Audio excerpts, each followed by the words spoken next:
Take me back to November. Take me back to November. Hawaiian shirts in the winter, cold water, yeah, take me back to November. So, can we go back to November? Take me back to November. Hawaiian shirts in the winter, deep thoughts, and I'll take me back to November. So, what if Clinton fucking me over? What if who that boy is rhetorical when this shit is over? What if I'm hustling backwards? What if my accountant ain't paying my taxes, filling his pockets, and the IRS show up asking me questions I couldn't answer because I was too busy trying to make classes? What if my music too weird for the masses, and I'm only known for tweets more than beats, or all my day ones turning 3/4s because of track 7? What if I get stuck? What if I got comfortable? I gotta keep it buck 50. What if I lost it all and ended up back in the dare at them shitty apartments that's across from Bank of America? Damn, I would be hurting writing all of these songs cause Wi-Fi wasn't working. Last year in total, I put out 2 versions of 5-7 figures since then, life's kinda perfect. Or is it really? Or is it really? But you know that daily really, really, till it's silly, hold that Billy, how I really rock. When they can't relate them, when they start to hate them, they don't drive these cars, so what's they ultimatum? Tell me what's your November? Is it a person? Mine was the summer 06, I remember the... What if I thought the brake was the gas? What if I crashed? What if these deep thoughts was my last? Let me pull over quick and drive back to November. Take me back to November. Hawaiian shirts in the winter, cold water, yeah, take me back to November. So, can we go back to November? Take me back to November.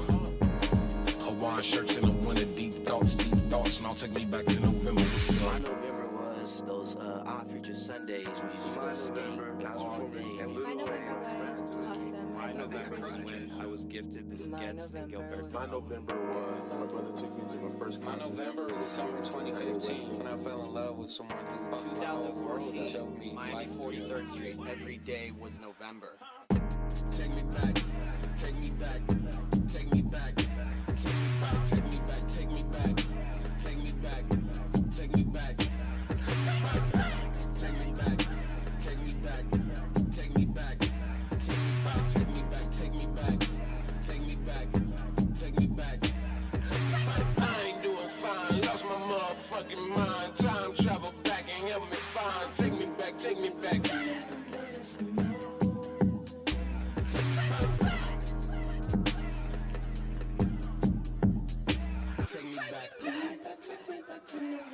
My November is right now.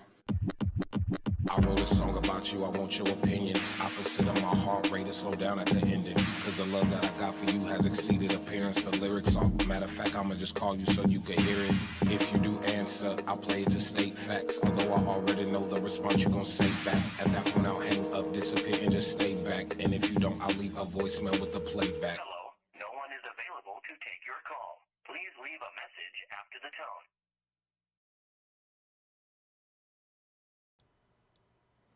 Please leave a message after the tone. Chat. Hello, hello, hello. Hey, yo. Hello, hello, hello. What's good, Iron Duck? What's good, everybody out there in the ecosphere? Welcome back to another Voltage Mike stream. Gonna do a chill stream today, everybody. Kind of like I was doing last night. Just gonna be gaming and stuff. Just gonna be vibing. If there's anything that really comes up or there's anything worth talking about, feel free to talk about it in the chat or like link it to me or something like that. Yeah, later in the stream and all that shit. I mean, call-ins are welcome for the most part. I got my Discord working again on my PC. So if people really want to call in, I'm going to try to like find a way to link my server in the chat if anyone would like to do that. But on top of that, we got some Prestige Wii action going on. I'm thinking about playing, starting off with some original Luigi's Mansion. I don't remember where the fuck I'm at in my game right now, but we're going to try to figure it out. So it's going to be kind of stale content because I'm just going to be bumbling and trying to find what ghost I was last at because I don't really fucking remember. But, you know, it'll be a learning experience. We'll figure it out together. But, yeah, happy Saturday to everybody. Happy weekend. I'm not even a Tyler, the Creator fan that much, but you know I had to bust out the November since it is November. Take me back to November. Hawaiian shirts in the winter, cold water. Yeah, take me back to November. It's so fucking sick. I got a Wii set up, just like with my stream set up. Yesterday I was streaming PS3 games, and it was fun and all, but I don't know why. I've been getting a lot of fucking screen tearing on my, I've been getting hella screen tearing on my, my capture card. I'll turn this down just a little bit. I've been getting hella fucking screen tearing, though, on my capture card, which is kind of just pisses me off. I don't know. Maybe there's some settings I could fuck with. I could go in and fuck with it. It's really weird. Every time I'm fucking, just move around a little bit. I'm gonna just fuck around with this. Wonder if it will be doing it. It doesn't do it on GameCube games, and I think it has something to do with the resolution and shit like that.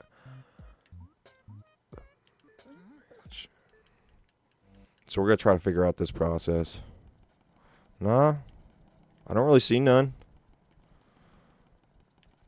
So GameCube is cool, no screen tearing, but then the second I go and I like I play something like PS3, it's donezo.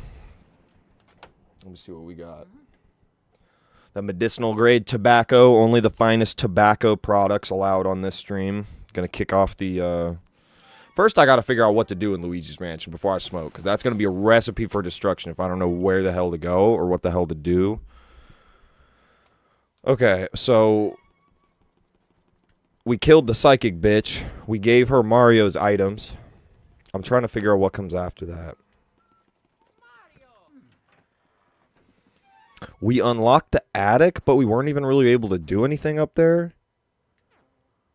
I think we have to go back up to that attic room. I remember, yeah, last time we were playing, I had to fucking... What's that ghost up there? What do I need to bring? It's either frost or water I've got to bring up to that room to defeat the ghosts, because they spawn, like, elemental ghosts up there, like big boy ghosts. And I don't even know how the fuck I'm supposed to have enough...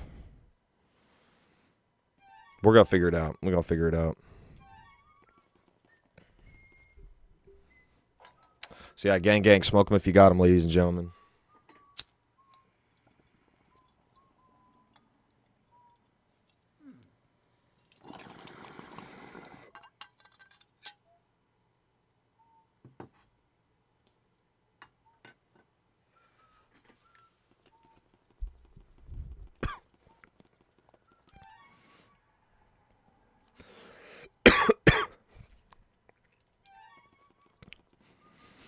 I was up in K-Huck's chat last night, and I find it funny.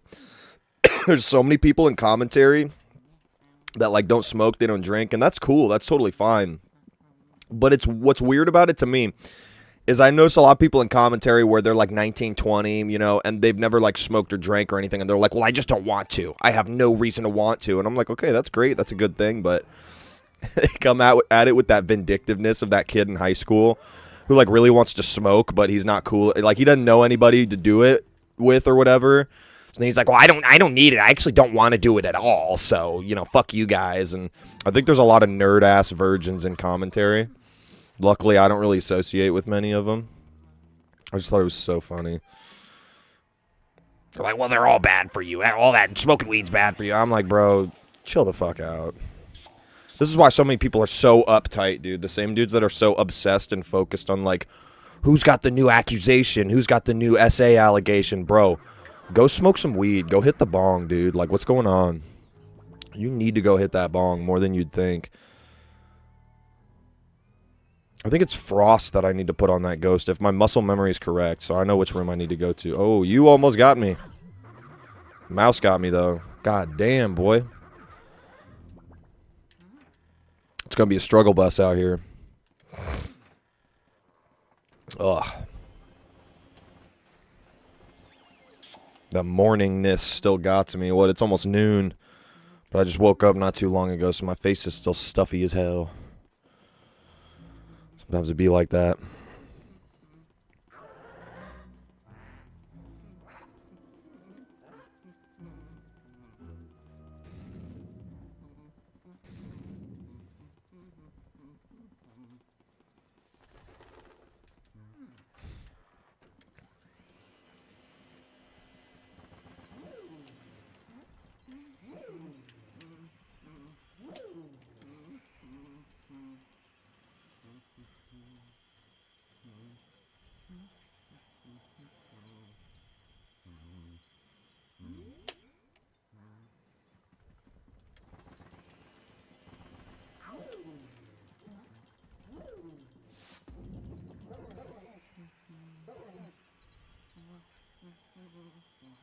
one nerd-ass version person in commentary is Hassan. So that's the thing, right? Is Hassan wouldn't consider himself like commentary. He would probably consider himself more like Twitch poll.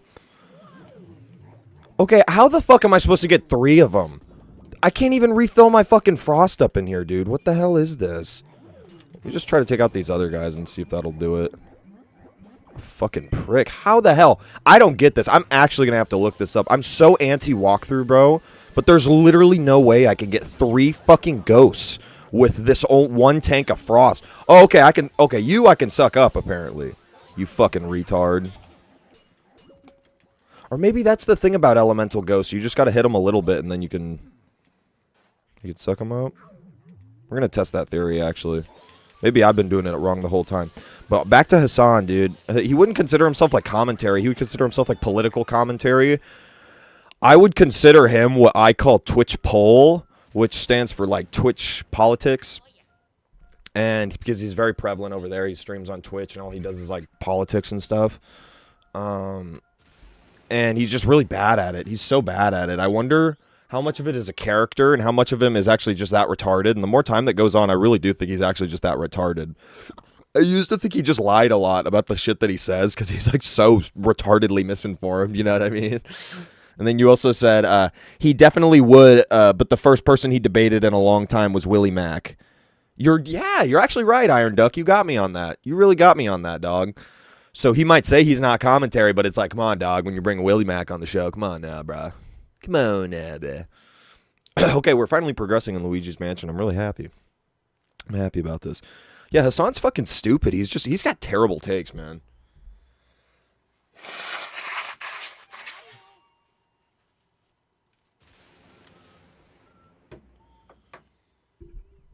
But commentary is just guys talking about whatever, and that's all he does. That's all he does. His whatever is just politics. Yeah, I agree with that.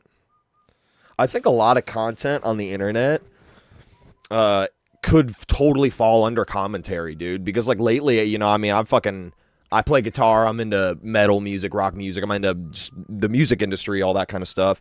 And I'll watch some YouTube accounts sometimes that'll kind of go over this or that, or you know, shit that's been going on. And what's it called? Even that can be considered like commentary because I was watching a video yesterday and it was about like why Slipknot fired Jay Weinberg recently. But even then, the guy, that metalhead, whoever has his own metalhead like YouTube channel with like 200K subscribers or something, he's just giving his own commentary on what's going on in the industry because he was just giving his own thoughts and opinions. So I was like, this is commentary. Even though the guy's all, you know, metal and music, you'd consider that like the music side of YouTube. Nah, dude, it's like still commentary. I feel like a lot of the YouTube content that ends up succeeding is some sort of commentary, dude. Look at why Moist Critical is so popular.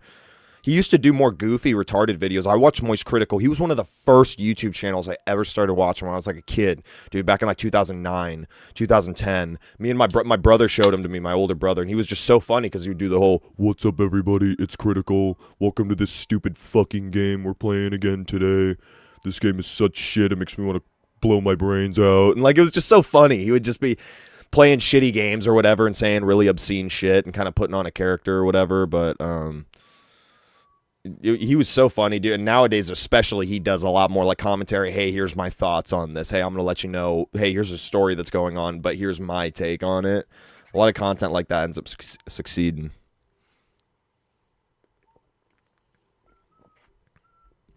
Yeah, absolutely. Ethan Klein would be commentary. Like, especially now more than ever, like, he used to just give us commentary on like different things. That's why like Vape Nation was such a big video, is it was kind of just him, like in a certain sense, giving a commentary on like vape culture, because vape culture was becoming big at the time. So he was just kind of giving his own like take, and it began like kind of a joke, and he'd made a skit out of it and all that stuff, of course, because he used to be really good at, you know, making really great skits. H3H3.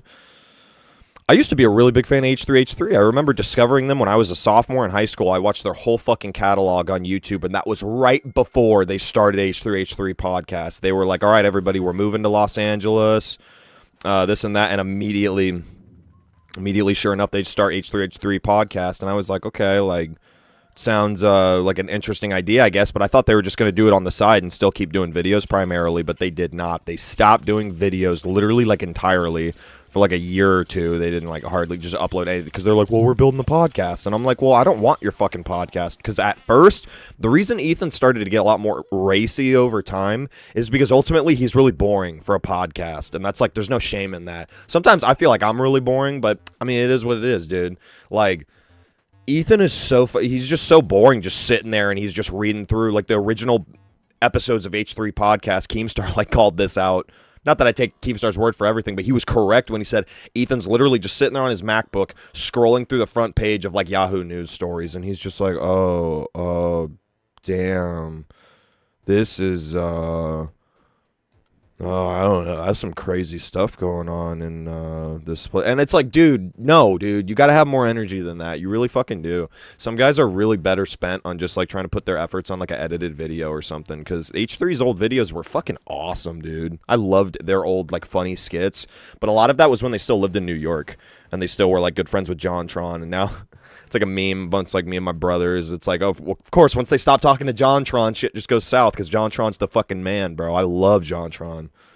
I don't give a fuck about his little controversy he got in when he was on a political stream one time talking about his immigration stance. I don't give a fuck about any of that. JonTron is one of my favorite YouTubers, hands down. I fucking love JonTron. But I'm going to be honest with you, I wouldn't consider JonTron commentary, though, because he does his own full-on shows, and he's always done his, like, his videos like a show, kind of, where, you know, he's, like, playing, there's scripts and, like, all that stuff, dude. It's not... Commentary is a lot more off the cuff. That's for damn sure. It's not that super scripted stuff, in my opinion. But yeah. Sponsored by A&W Root Beer. This stream is. I was chugging this shit last night too. It's gonna be the fuel that gets me through the fire. I love how my boo reader is just going off like big time. Oh, hey, they got a little seance circle. Hey, guys. They look adorable.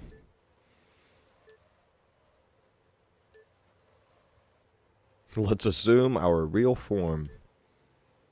2, 3, 4, 5, 6, 7, 8, 9, 10, 11, 12, 13, 14, 15. I think there's like 14 or 15 of them. They're going to form Bulossus.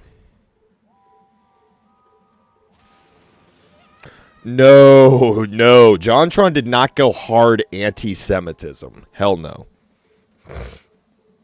I don't think so, at least. He had an interesting stance on, like, I think he maybe had some interesting stance on, like, I don't know, Middle East shit. It is not anti-Semitism. Semitism, the worst thing he was talking about, in my opinion, from when I remember the whole drama going down, is he went on a political stream for some reason, like a debate kind of stream, and he was arguing just a harder stance on immigration. Like, he was just all anti-open borders, like, very anti-open border, very pro, like, you know, just coming through, like, legal immigration, if any at all.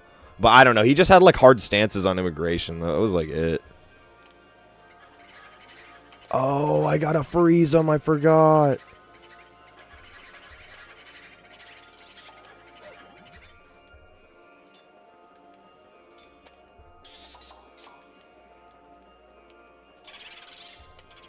No.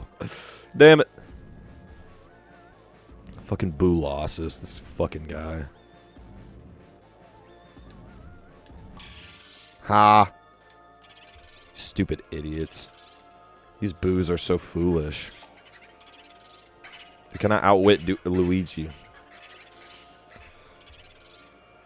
Luigi always thrives and prospers because Luigi is the hunter-gatherer, you know.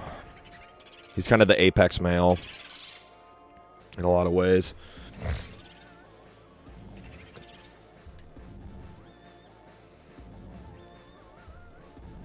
I could probably fact check that after this boss fight, though. I actually do kind of want to fact check the JonTron thing, because I forgot exactly what it was, but I could look it up real quick. Try to get a solid source. Come on, hit that spike, you dumbass. Yeah, there we go. You little idiot. Yeah, you want to get away from my frost, bro.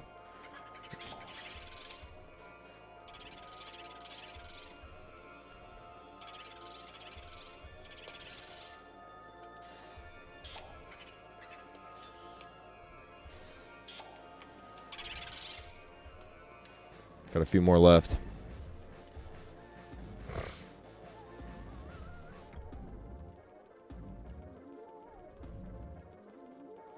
This fucking roof is huge. Jesus Christ.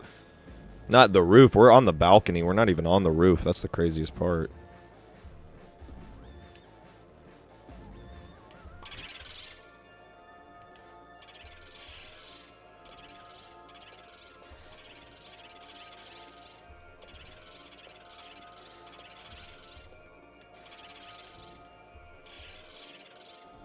Bro, come on. Let me get one of them.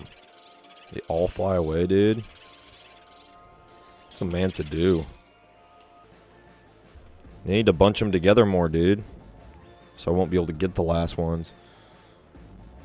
Yeah, it was Destiny. JonTron debated Destiny. I didn't want to say that because I wasn't for sure or not, but I thought that was it. Yeah, he talked with Destiny. Because Destiny's a fairly chill guy. I don't mind Destiny stuff. Not going to lie. I mean, you said you just watched his Destiny covering the Hassan Willie Mac thing.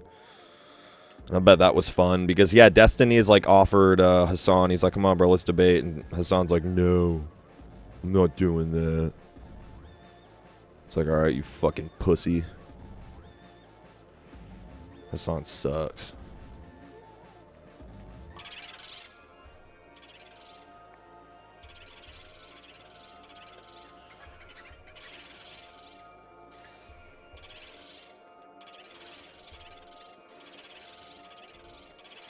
They literally won't come anywhere near me. I don't know how I'm supposed to do this.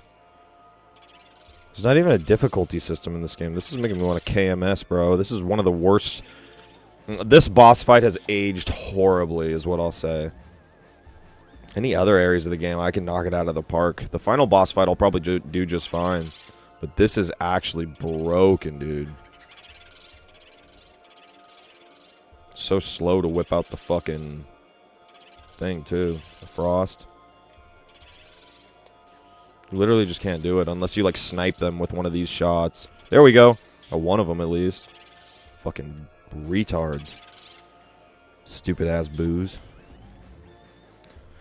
Destiny got a solid head on his shoulders, and when he wants to just react to non-political things, he's funny as fuck. I agree with that. He's pretty funny.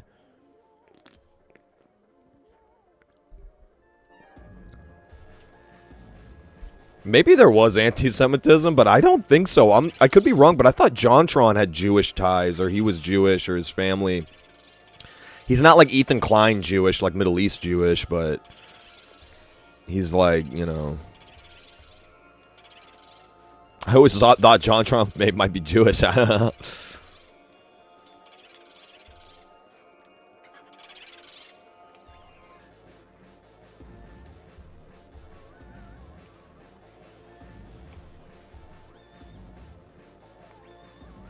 Fucking KMS.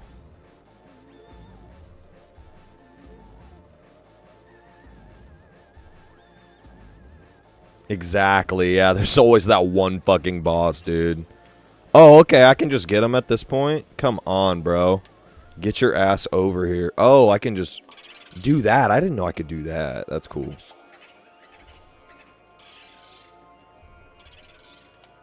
Fucker! Come on!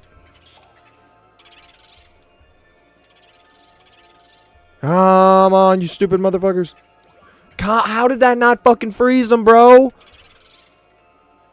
I'm a KMS, dude.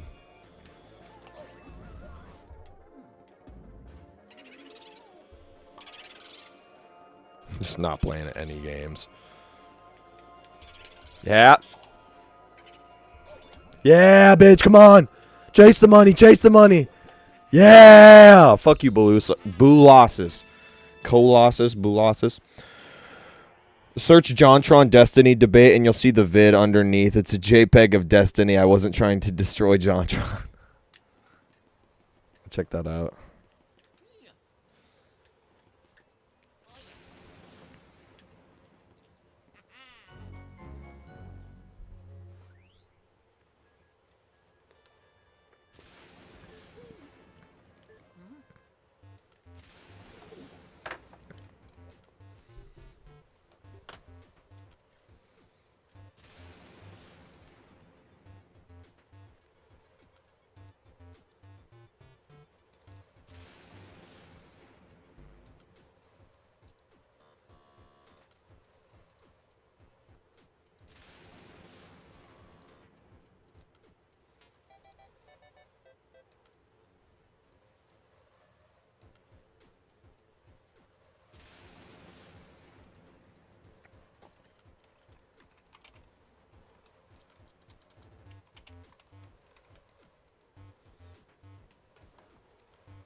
I know John isn't a white nationalist off of this debate because John never advocated for a white Yo, yo, yo, yo, yo, yo, yo, yo, yo, yo. Wait.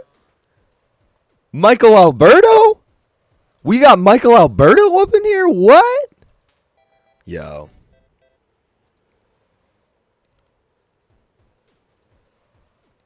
Do a little 1.25. people on your side were racist towards John after the debate. Here we're gonna get a little, I guess, controversial. Or I don't know if your chances. Oh my god, why am I? Is this gonna work? Is this actually gonna work?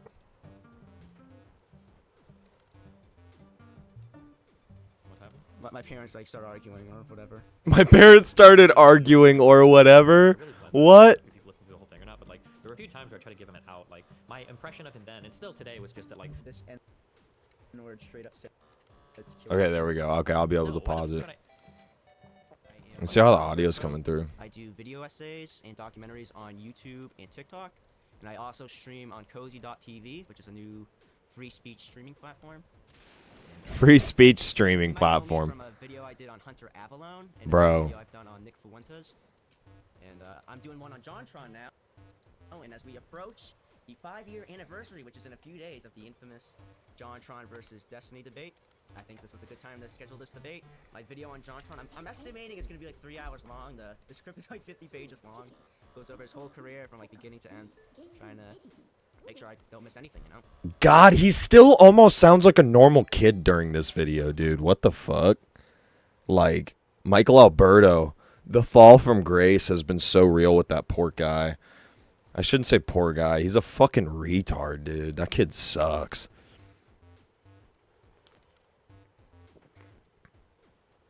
Brought to you by Raid Shadow Legends. That's what I'm fucking saying, dude. We're gonna get this shit. And yeah, so I got a big document. I got a lot of questions. I want to have a discussion with you about some of these things. And yeah, I think it's gonna be interesting. I want to see where you stand on some of these things. You know, years later, if you agree on some things you said, you disagree. What do you think about JonTron, you know, now and all that stuff. And before we begin, I want to give a big thank you to Brittany from Politically Provoked for making this happen. I was trying to get a hold of Destiny like 2 months ago, but I couldn't do this, and she basically made this happen in like a day. So shout out to her. And where were you trying to contact him? I sent you a Twitter DM. Then my Twitter account got suspended because I joined. I get so many random Twitter DMs. I don't know where to check. So then I sent you an email. That didn't work. I contacted one of your moderators on Twitter, and they told me just do the email. Then I sent another email. Not bad. Didn't go anywhere. And now I went through Brittany, and yeah, there we Oh, are. sorry about the pause. Good job, you got it done. Figured it out. I had to. If I can't get JonTron, I gotta get Destiny. For next video. So I wrote down a little bit of like what I think of John regarding this debate. So I guess some of you guys can have like a general idea of what I think, because I'm assuming most of you people don't know who I am. So I said John and Destiny had a debate regarding mostly immigration. With a debate like this also comes the topics of race, the topics being the state of Western society. Going through the data, the topic of immigration is pretty split and divisive. The now removed like to dislike ratio on the YouTube upload of the debate on Destiny's channel shows this, as it was around 50-50 if I remember it correctly. Interestingly enough, a lot of people either forgot this happened or don't know about it, because I did like a reaction stream, and like so many people in my chat like, had no idea that this happened. They didn't know John was, I guess, based or whatever. And I have a Gallup poll of immigration data if you want that. I guess I'll send that over if you want to show it on stream. The debate frequently hops around from argument to argument and is all over the place. It's very hard to summarize. Okay, I love how I'm talking shit on Michael Alberto, but he's gonna walk us through like the debate. It sounds like that's what's going on. Rather than listen to the actual debate, we might listen to clips of it, and he might just walk us through it. Okay, previous Michael Alberto from the past, when you were maybe still a somewhat redeemable human being. Take us through it. Let's figure it out. LDR. At the time afterwards, John would release a video response in which he brushes off a lot of the things he said. It's just phrasing it awkwardly. There was backlash from the mainstream media, and he did lose a lot of subs. But after some time had passed, Unless he pops in or something. Would continue to advance with the release of his famous flex tape video, which I think has like 80 million views now. It's fucking crazy. In more recent times, people have come back to this debate. I forget the guy's name. It's like Cav or something. I don't know the guy's name. Come back to the debate and made videos proclaiming it to be much worse than they remember. They claim John is a neo-Nazi, white nationalist, white supremacist, and he was promoting the great replacement theory or whatever. My position is John's performance, while not the best, is nowhere near as bad as people act like it is. And what he said doesn't make him any of those ideologies. Oh, no. Why is this going to have me agreeing with Michael Alberto? What did I just walk into? What the fuck did I just walk into, guys? Come on now. You're going to have me agreeing with Michael Alberto? What's going on here? The great replacement. My analysis is John is a reactionary, not some mostly apolitical or centrist guy who just likes to occasionally, you know, own the libs. You know, you get some people like that, you know what I'm talking about? They don't really talk politics, but occasionally they own the libs on Twitter. Sure. His worldview seems to be almost entirely motivated by a negative reaction of what the political left was doing at the time, and he has proven to still have reactionary beliefs on Twitter with his takes on vaccines and memes on election legitimacy. I don't know if you remember those controversies, but those happened. I didn't even realize he tweeted shit related to election legitimacy. Yeah, he tweeted out like anybody else a fan of the store, and it was Banana Republic, and it was like right after the election happened. So that was like a meme tweet he made. My goal is I'd like to get, you know, your thoughts on the debate. Based? How based? JonTron? Alright. A year later, or half a decade, I should say. I want to see where you stand on things. My video will go more into specific things John said, like what I think of it. As I disagree with some of the things he said, or just how he said them, I suppose we can talk about that. But my main focus here is just gathering info for my video and having an entertaining stream. So, are you ready? Yeah, go for it. Are you ready?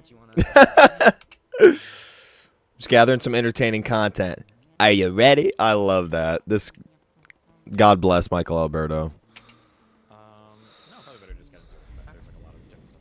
Theoretically. He's like an eager Do you kid. think John is any of those labels I mentioned earlier, and why? I have a really hard time describing like a really radical ideology to somebody unless I know they spent a lot of time thinking about it. So like somebody that JonTron always came off to me as like somebody that just probably spent, in my opinion, because obviously my politics are pretty bit left, probably just spent a little bit too much time in like certain like 4chan groups. Because a lot of the stuff that he was saying seems like he was echoing stuff that came out of the politics board, or stuff that would have been like on the Donald subreddit. And I don't know if he's like a hardcore, like a very strong political ideology, done a lot of reading and everything. Yeah, so that was always just kind of like my take on it. Somebody who just started reading too much, like these particular types of memes, got into these communities and started repeating the talking points. Because in my video, I kind of talk about how Yo, what's good, Purple? narrative is kind of wrong about JonTron. Because even if you go back to the Tales of Super John, which was Welcome. released in like 2008 or whatever, he was making political jokes then, and I pulled up some other examples of him making political jokes.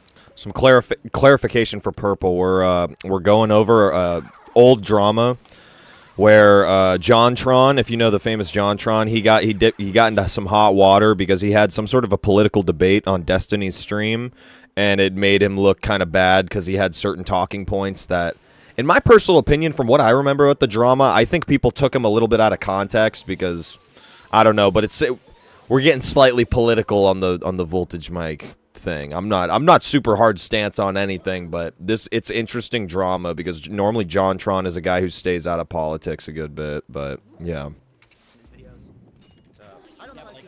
Are they political jokes that require a lot of political insight, or are they political jokes that are just kind of like repeating the memes at the time? So for example, today, so I would have argued that like 4 to 5 years ago, it was kind of this like alt-right slash far-right slash reactionary slash anti-SJW, whatever you want to call it, this like group of conservatives was kind of like the edgy, funny thing to be online. Today, I would say that it's more like kind of this very far left stuff. It's not like the edgy, fun stuff to be online. So there's a lot of people these days, big content creators like Ethan from H3H or Linus from Linus Tech Tips. These guys are tweeting a lot of political stuff, but I would hardly consider them like political because they're just not very informed on the issues. They're just kind of like repeating the memes of the day. Even though I could give you a lot of tweets of like Linus talking about socialism or Ethan has Hassan on a podcast or whatever, you know. Alright, because I mean, he kind of, I don't know, like, how much he actually knew about Gamergate. He claims he didn't really know to, like, really understand. Toad on the phone. I don't know, he could have been, like, hiding his power level or anything. But, you know, he was kind of, like, memeing on Zoe Quinn in 2014, and he had, like, jokes kind of poking fun at Nazis or whatever in his videos.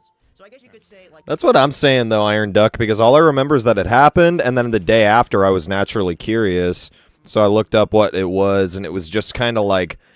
He had a few talking points that one might construe as MAGA talking points, or it sounds Trumpish or something, or like anti-immigration, or I don't know about this whole he's promoting the great replacement theory. I don't even fucking... Because bro, they said that... I need to do something real quick. I'm going to just do it on stream, bro. I don't care. Let's look it up right now in real time.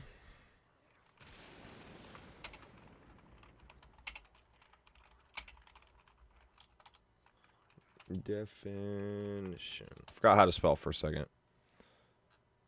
What's the fucking... I don't know about Wikipedia now, but they don't even want to show us, bro, because it is a real thing to a certain extent, I think. Haitian migrants seeking protection. What? Okay, so let me say maybe do meaning and see if it comes up, because if I'm not mistaken, I mean, okay. I should hold my thought. I don't think it's actually. It might not actually be a thing, but I think great replacement theory is. It's like, I fucking dropped my remote. It's in regards to like immigrants coming in and a lot of fucking maybe white folk who are here first. They think, oh, there's a grand scheme to like replace white people with mostly migrants, and it's like, I don't think that's a thing at all. But I do think it is a plan to bring more migrants here, which kind of leads to that. But at the same time, I don't think it's a bad thing. People talk about great replacement theory like it's a terrible thing. I don't think that having more people of different ethnicities in America, it's called a melting pot for a reason, obviously. So clearly Voltage Mike with the fucking obvious take that, like, yeah, clearly people are welcome into your country if they want to come in. Wow. Golf clap for that. But it's like, great replacement theory. I don't know. We're going to have to hear whatever the fuck he said. I hope they, like, maybe have some clips of it or something. Like, Oh, so the original fucking thing was 6 years ago. That was a long time. Jesus, 2017. So 6 years ago was the original debate, and I guess this last year was just a recap, Like, there were political jokes that, most people would probably, like, not have an issue with. Like, I don't think anyone's gonna care if you make fun of Adolf Hitler or anything. Yeah, sure. But, I don't know, I just think the whole narrative that he was, like, never political at all is, not correct. Yeah, sure. I mean, I'm sure. YouTube gonna snatch this channel. Gotta start over. Gotta name the second channel Electric Jimmy. Yeah, for real, dude. Yeah. They're gonna get my ass. I know John isn't a white I'm nationalist, off of this dropping red pills live on air. debate because John never advocated for a white ethno state, and I said he isn't alt-right because he was never pro Richard Spencer, for as far as we know. And I think the accusations of him being a white supremacist or a Nazi are laughable. Electric Jimmy, I fucking like that. I'm gonna have an alter ego, like how D-Max has his fucking guy with the red bandana. I'm gonna have Electric Jimmy, and it's gonna be like my auntie. That'd be so fucking funny. For me, I would say that he probably echoed a lot of their like talking points, but to say that he's like a white nationalist or white supremacist, my bar is pretty high for stuff like that. I agree. Yeah, like even people get triggered when I say shit. I don't know if you're like alt-right or far-right, so I don't know how much I say people get mad I like because you, I have a lot of respect for you. yeah, okay. I'm uncomfortable even calling somebody like Ben Shapiro like super racist because like I don't really think there's evidence to support that. But some people are just like, oh well, you're conservative, so you're probably racist, or oh well, if you're really worried about non-white immigration, you're a white supremacist. I don't really know if I buy into that. Like I talk to white supremacists and I've talked to really racist people, and I think that there are like distinct differences between these types of people. So yeah, I've never, not to say, to be clear, maybe JonTron was all of those things, but if he was, I just hadn't seen enough to actually know that. Like that's not my takeaway. God damn it. Oh yeah, he's definitely a white supremacist, racist. Another reason why I don't buy that is because John he's like half Asian, correct? He's Iranian and Hungarian, so he's half Asian. Yeah, but I mean it's easy for certain groups to. He's Iranian and I Hungarian. know some people are gonna pull up like, but what about See, I knew JonTron was something. He's Iranian and Hungarian, so that's something, yeah. this person who is supposedly like a white nationalist or anything? Like Fuentes, like, oh, this guy's supposedly a white nationalist, he's like a quarter Mexican or whatever. I don't know, I still don't buy that, but Sure. Okay, I wrote this weird way, I should double check this one. Do you think people on your side were racist towards John after the debate? If they were, I didn't see it. It's possible somebody was, but I never saw any of that. Because when you were during his debate with him, you kind of kept bringing up like the fact that he was like half Iranian as kind of like an own or anything.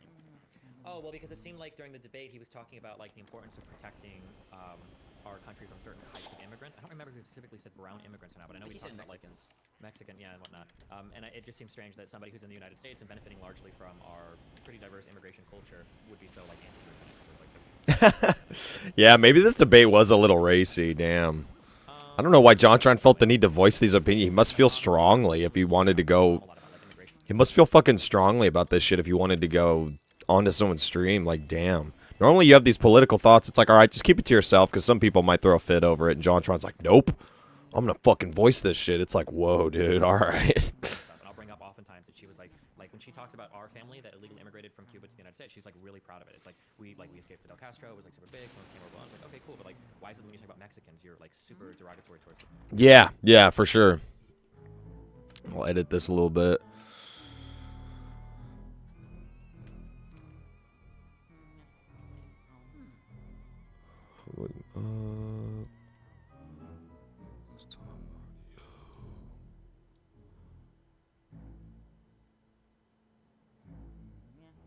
Turn down the video a little bit, and hopefully that'll kind of offset it. That's what I'm hoping. try this.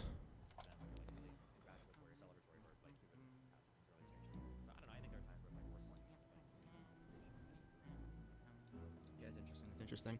Hold on, let me pull this up. Volume up Okay, so soon. we're done with that question.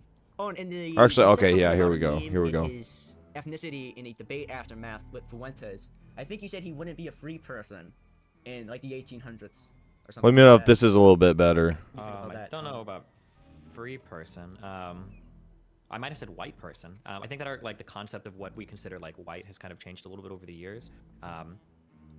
So I might have said that. I don't know if Also the fucking... Yeah, I'm gonna max that out. John Trump would have ever been a slave. I'm not sure if that's the case. Yeah, I don't know. I said a lot of crazy shit to Nick, so I don't know. I'd have to go back and listen. It was in the debate aftermath, I think, after. Oh shit, what's good, Andre? How's it going, dog? And you brought him up, and I kind of thought it was a little funny because it's kind of like how nuclear kind of came off as. Yeah, I don't know. I'd have to go back and listen to it. Me Yes. and Nick have had some pretty hardcore back and forths. Yeah, it's always good content. You're gonna be doing another one soon. You know, I thought I was going to see him in Texas for a Killstream debate, but apparently I don't want to make anything up. I don't know if he canceled or if something came up, or maybe he was never going to be there and Ralph lied about it. But yeah, I don't know. Or Ethan lied about it. I'm not sure.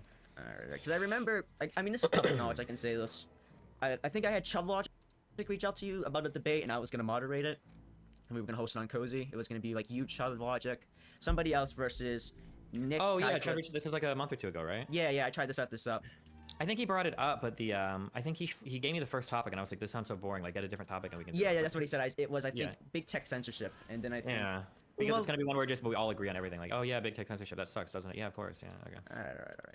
Well, so now that we're in contact, I can try to come up with a better topic with you. Facts, dude. Fucking Dark RP. I've been actually thinking about reinstalling Gmod recently. Gmod's fire. Fucking my roommate was talking to me about that. He was like, dude, hop on that, and I really should. If you're so interested in doing that, maybe we can get Avalon in there too or someone. But here's another question I got. Do you or would you consider yourself a Castizo futurist? I need to explain this like meme term to you. A castizo futurist. What is this, like Hispanic people from Spain that are in the United States can be part of the white? That's the meme. It's like a right-wing meme term. But I wrote down Castizo futurism is the idea that through race mixing, fully white people and like Hispanics can become like their children can become white. Whoa. Okay, what the fuck? They're going deep. They're going deep on some shit that I do not even understand. Bro, that's too much. That's too fucking deep, dude. Why we ain't doing one of these big ass racial discussions, dog. Oh yeah, I'd play it up with you, homie. Yeah, dude. That's what I'm. If I do hop into it, I'm gonna make sure to hit you up and we can get on that shit.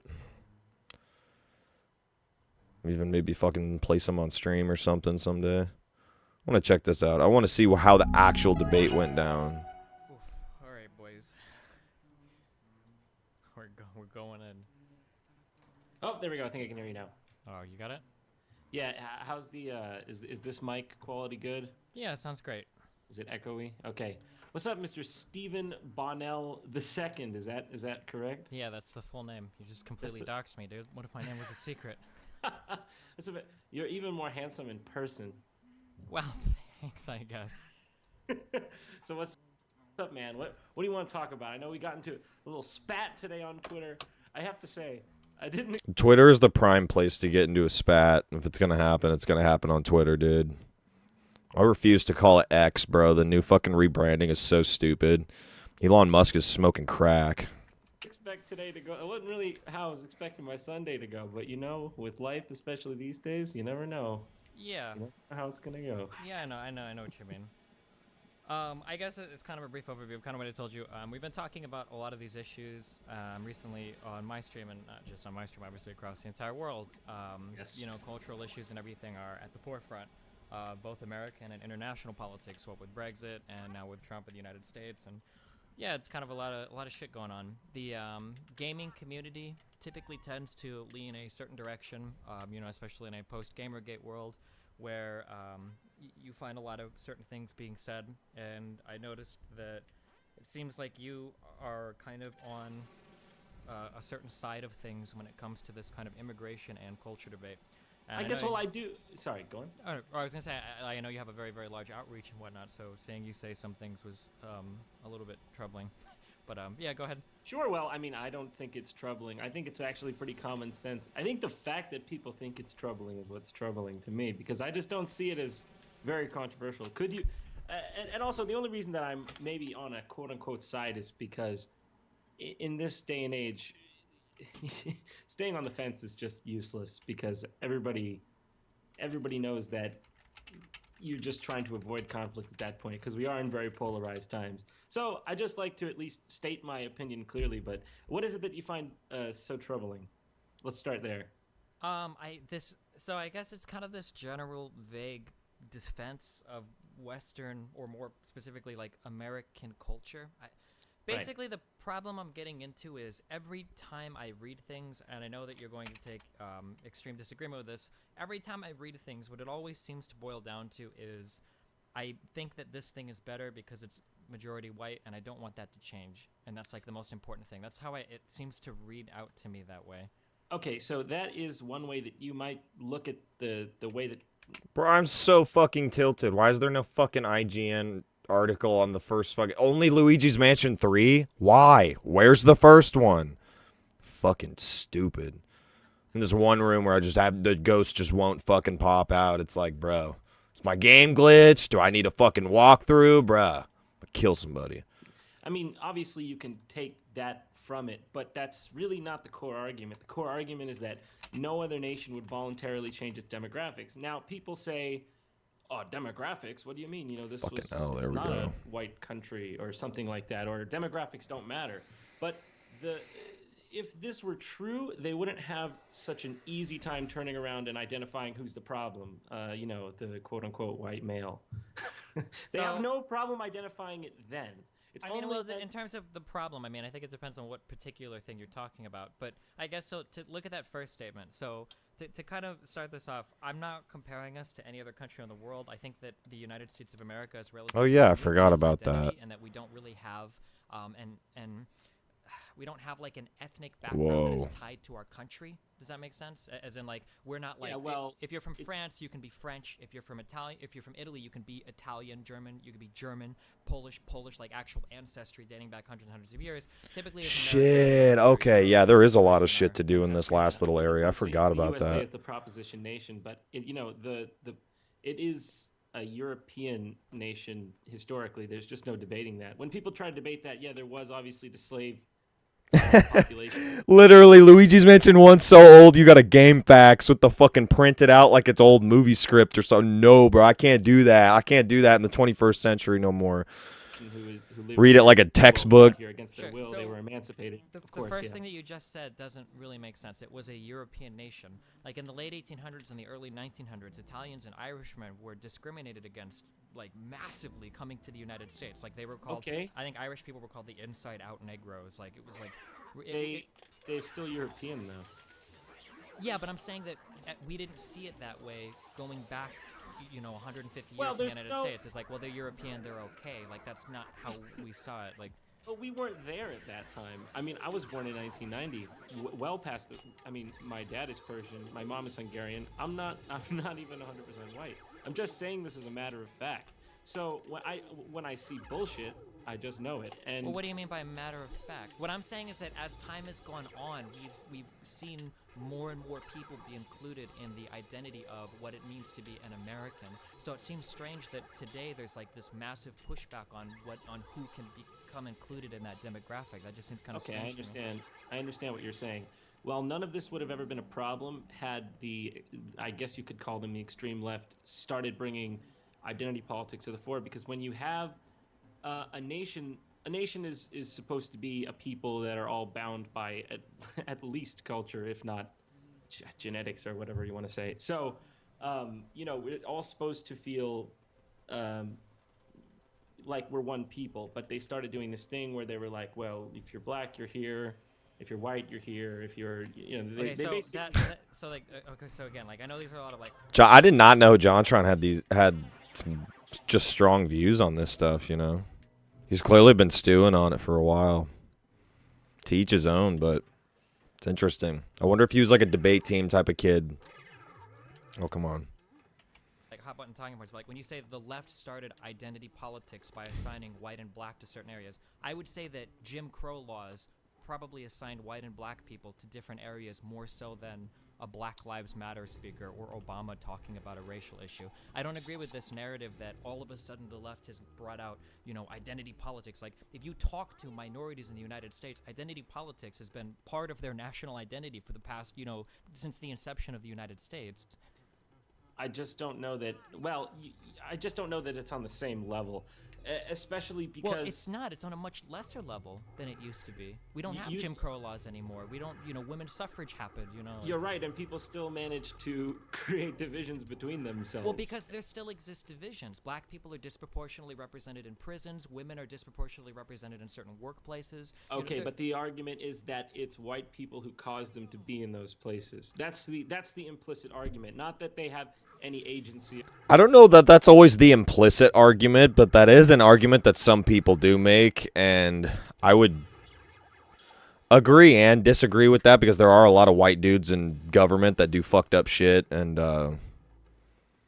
there's just a lot. I don't know. I just don't trust a lot of old dudes in government, and I think that sanctioned ghettos are like for sure a thing where they just, you know, want people to, you know, it's like that one. What's that one movie?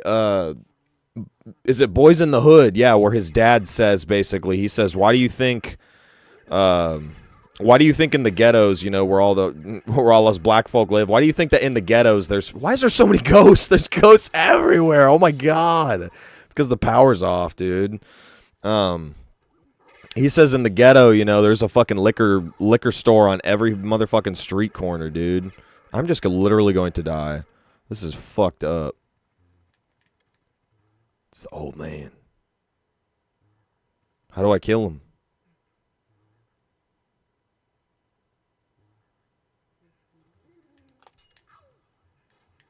All right, let's kill the old man. Uncle Grimsby or something. Uncle Grimsby. Fuck, what was I going to say?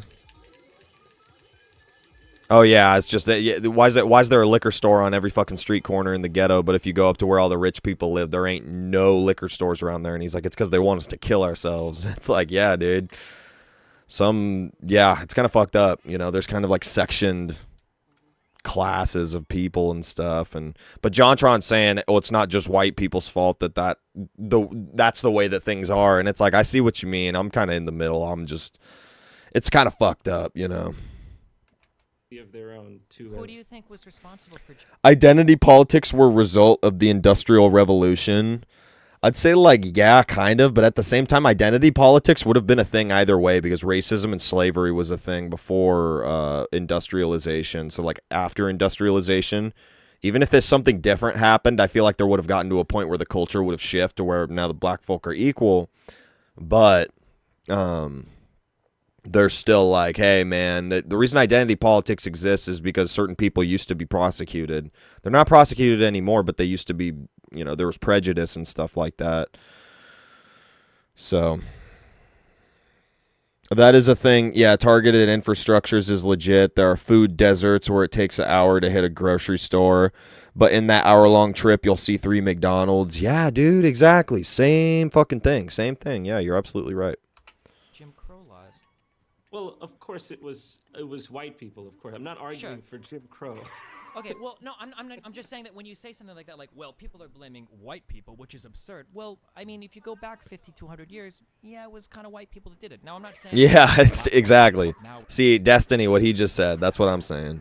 Or bring back reparations or anything, but it seems like the big problem, and I notice this a lot, because I watched pretty much your entire discussion with Sargon, is that I know that there are extremists on the left that want to play the blame game and do that fucking white guilt bullshit. I'm not into that shit. I'm not that extreme. You know, like, white people need to, you know, bow their heads and be solemn everywhere and recognize their privilege all the time. Like, I think that's stupid. But it's difficult sometimes to have a conversation about these topics when a lot of white people won't even acknowledge that they exist. When you get white people that say things like, well, I'm pretty sure I could go through your Twitter and find things like reverse racism is a real thing, and, you know, white genocide exists today in America, and everybody hates the white man. Like, those are pretty charged statements when you have people that are alive today in their 60s who were legally discriminated against in their childhood. Like, those are pretty extreme statements, you know? Well, if we are going to acknowledge one side. Whoa! It's a one-sided Whoa! Got the power. Got what I needed to do. I'm fucking happy. thing, because if you don't agree that whites are the primary cause of, you know, dysfunction in certain communities, like it has to stem back to Jim Crow, it has to stem back to slavery. Well, I don't know that, you know, these arguments can hold up decade after decade. So Jim I think Crow that's where wasn't that people. long ago, though. Like when you say a statement like that, like that's Okay, but there's people who are like 18 years old who are committing a disproportionate amount of crime, and they were born after me. So how do you explain that? Is that Jim Crow? How? Okay, Nobody how wants much? to get into the realistic things. They say you want to have a conversation, but they don't really want to have a conversation. They just want to blame whites more and more. And the All more right, that... if you had a daughter that was 18 years old, would you send her to hang out with 400 guys that were all like known like fucking juggalos or people that rape people or whatever all the time? Would you have her hang out in that environment? Whoa, what? No, Probably not, right? If you had a friend and he had, you know, 30 friends that were meth heads, right? Would you be happy with him hanging out with all of these people constantly? Like, no, probably but not, right? What the argument I'm getting to is that your environment shapes you a lot, right? If you have a family that dates back, you know, hundreds of years, you know, if you've got parents that help you, parents that take care of you, like, these things have a major impact of your life. If you have grandparents that were directly impacted by Jim Crow, you have parents that were born to people that were directly, you know, discriminated against by the state. I mean, we're not that far removed from these issues. It's not like, well, my grandparents deal with this. Do we really have, like, we still deal with the Red Scare in the West, you know? Okay, well, the United Kingdom didn't have Jim Crow. France didn't have Jim Crow. We still have riots. We still have Muslim riots over there. And in Sweden, they didn't have Jim Crow. There's still riots in the streets of Stockholm and Malmo and wherever else. So you're telling me that... I'm just speaking So at what point do we... Okay, so Jim Crow... One aspect of it here in America, but as far as the rest of the Western world, we don't have these. Thought the boo would be in the hallway since he went through the fucking door, but I guess not even. So same precedents, and Okay, there's so, I only want to speak crime in those communities. I only want to speak in regards to the United States because everything else is way more complicated. When you get into the histories of other countries and Islam and in the Europe and everything, that's all different countries. Or that's all different countries and different topics. So in the United States, I'm not trying to say that no black person is ever responsible for any of their actions whatsoever. I'm just saying that it bothers me sometimes when I listen to internet celebrities get together and talk about how irresponsible black people are when so many of them are born to single parent households. No. With Like it's not as if we're saying like all black people are irresponsible. That's ridiculous. I mean that is truly bigoted. I'm just saying, like you can't make the argument that whites should be okay with them being becoming a minority in the countries that their ancestors built if it doesn't apply to other countries. Whoa, we're getting way different. Hold on. White minority versus other countries. Okay, here, I'll write this down. We're not quite on that topic yet. we're getting way into the weeds on this, but yeah, I'm just sitting back. This is not fair use at all. I'm just sitting here fucking. I'm just taking it all in because I didn't know much about this debate, and I'm kind of I'm kind of curious because so far I think they're both raising good points. It's my take. Well, I'm just saying that if you're not acknowledging that there are problems that exist in these communities, you'll never be able to fix it, right? And one of the big problems I had when I talked with Sargon was this idea that, like, black people just need to fix themselves. Like, I mean, sure, you can say that, but this is going to take a lot longer to get these communities on board when they were aggravated by white communities for so long. You can't just tell a group of people that have been oppressed historically in the United States for hundreds of years, you know, over the course of a generation to just fix their shit. Like, it doesn't work that way, you know? I don't understand. Vacuum is why glitched, it is dog. Anyone else's responsibility but their own? Do they not have agency? Why is it why should someone else deal with these problems? I mean, that's basically what people are asking of this. Because we live in a civilization where we all help each other. What the fuck? Recently, we haven't been acting that way, have we? So recently we. These boos fucking suck. I swear. They piss me off the most. If anything in this game is just how tedious it is getting the boos. That's the biggest thing I hate about this game. Biggest thing that sucks about replaying it. I love this first game. I love the vibes. I love all the ghosts. But my God, the fucking boos. And the fact you got to get fucking 40 out of the 50. It's retarded. It's fucking stupid. Side tangent for another day. We have been. We live in an unprecedented period of human history where more people than ever are surviving childbirth, less people than ever are dying in natural disaster, more people than ever are moving into middle classes all around the world. That's not true. We've absolutely been helping each other. And the thing is, even if you're a selfish person, this benefits you. Why are you moving to the United States and not staying in Iran? Probably because there's more people doing well in the United States, so there's more opportunity for you here than there is in Iran, right? When the United States, when everybody in the U.S. does better, everybody does better, right? If black communities and Mexican communities get more money... Of course. So, well, you're saying of course now, but then earlier you're like, well, why should we help anybody else? Because you don't want to live in a shitty country with... That's not what I'm saying. I'm saying they're turning everyone against each other. And so... Well, but you're saying that, but it's like... Yeah. If you point out a problem, the right is so... Got a fucking diamond, boy. Turning us all against each other. Well, no, we're just acknowledging a problem, and now we need to fix it. I would argue that... I don't know. I don't want to get too raunchy with this, but I think what I'm saying is that nobody would ask Japan if it was okay that Japan become a minority Japanese nation. But we're not Japan, and I don't care about Japan. And also, Japan is one of the most racist fucking countries in the world. I mean, Japan? This word racist, what does it mean? It means that the Japanese people thought that they were the superior Asians, and it was part of the reasons why they were so keen to do that shit they did during World War II. Japanese viewed themselves as the superior Asian race, and every other Asian is being subservient to them. It doesn't get much more racist than Japan. You want to try to draw a parallel to another homogenous society. Japan is like the worst go-to argument. It's also a dying country of people who, because they refuse to let anybody else in, are having horrible problems with their population. Who, like, Japan is a lot of, like, world record-setting suicide rates. Like, I don't think Japan is the country that you want to point to as your model homogenous society. I just disagree. I think it is a model society. I mean... In what way? See, look, it's happening now. I mean, what is it that's so... Yeah, if JonTron comes into the debate, he says Japan is a model society, he's got to have something to base it off of, because Destiny actually is correct. Japan's low-key racist as fuck. That's what people don't realize about it, but... Other than that, it's great, it's cool. The people are mostly respectful, but when it comes to their, like, views on stuff, yeah. That's what I've heard, too, so... So offensive about white people saying they would like to preserve their demographic majority. I don't understand. It always gets into these semantics. Yeah, whites want to preserve their demographic majority in the country. I just say fuck it. Who cares? I say who cares? And they say, oh, well, if it's not all white, it's not America anymore. I don't agree with that. I like low-key. That's where the leftist, I'm libertarian on most shit, but that's where the leftist kind of comes out in me. I don't really agree with that. I say fucking whatever, dude. There's so many different races of people, so if it got to the point where they were all just represented like kind of on their own rather than whites being over 50%, dude, who fucking cares? Who cares? If you care, I think it's just a little weird. I mean, I don't know, because then it comes down to the argument that, oh, people of other races are committing more crimes, and they say, well, look at the crime statistics, and I just say, I don't know. I think it's a whole lot of, like, weird shit that they go into with that. It's a slippery slope.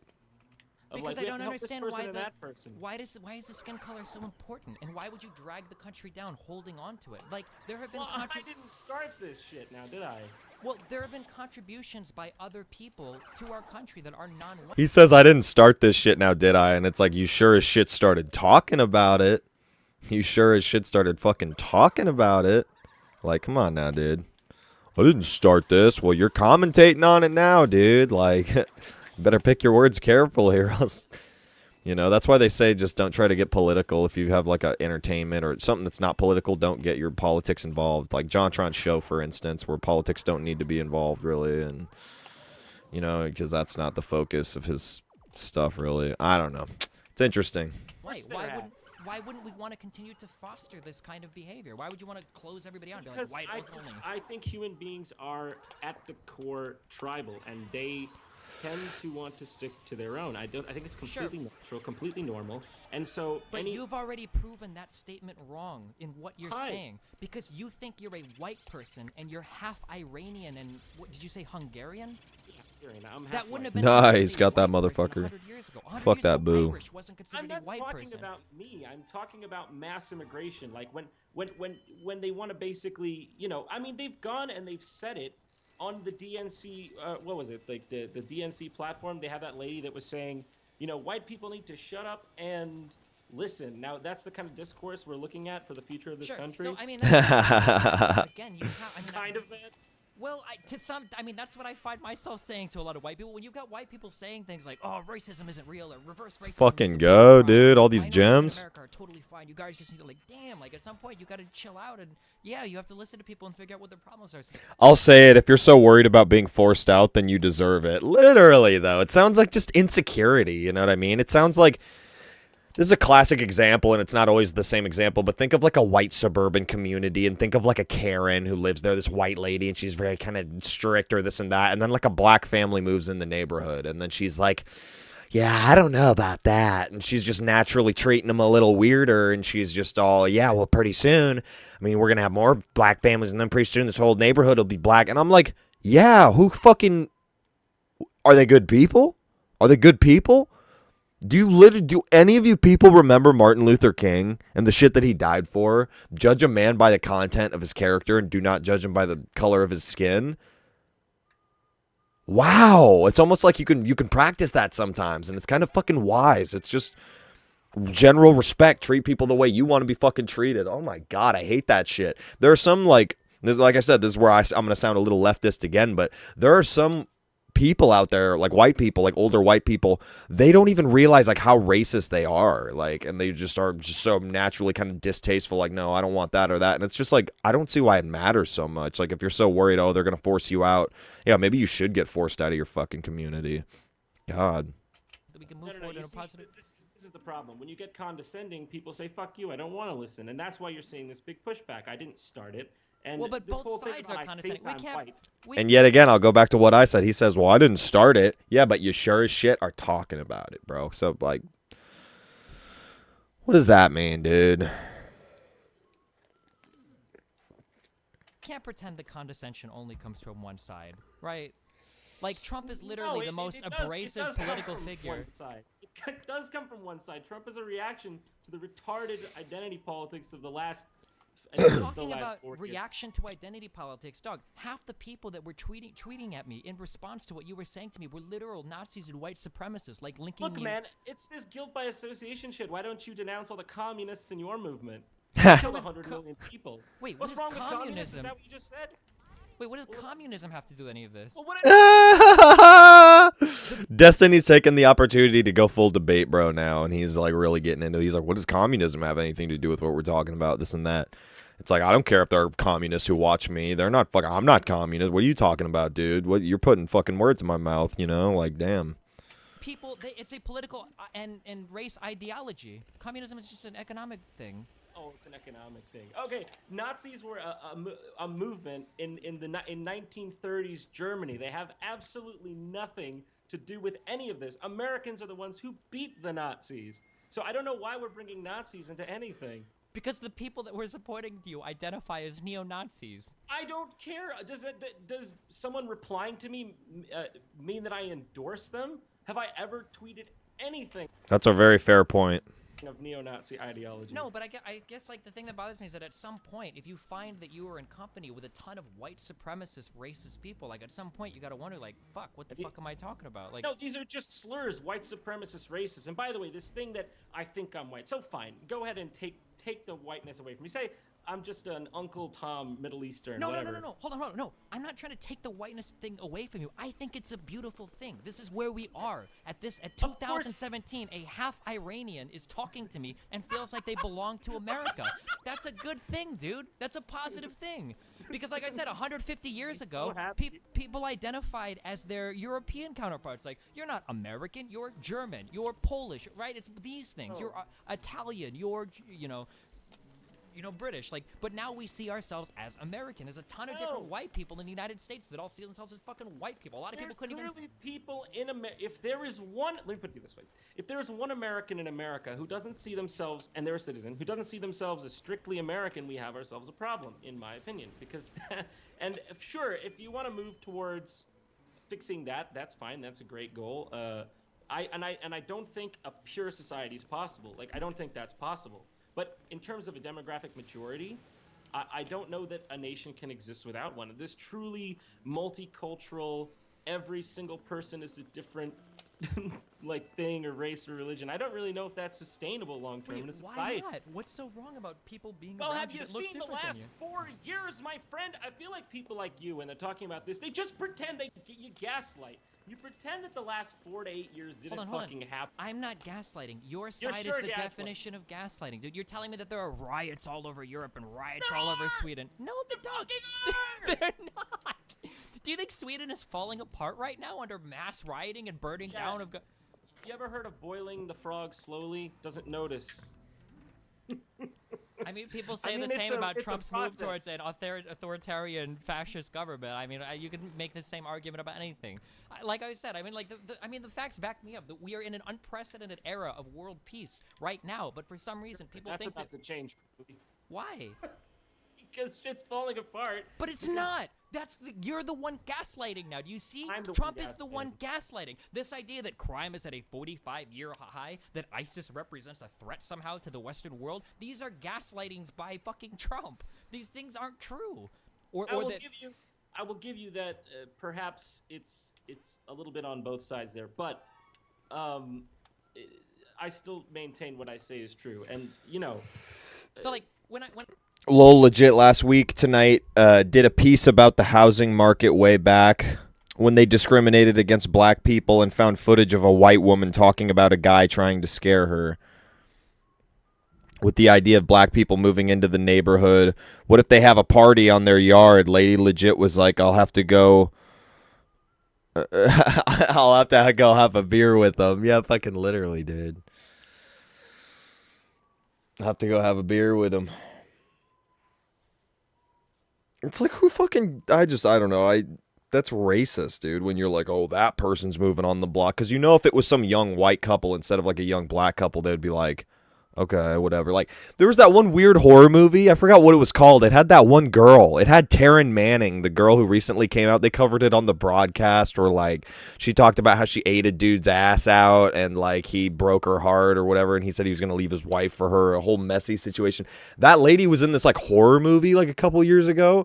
I forgot what it was called, but I want to find the name of it. Maybe one of you guys can put it in chat. Where she plays a Karen. I think the movie might be called Karen or something like that. I don't know. And she literally is like a white lady who lives in a cul-de-sac.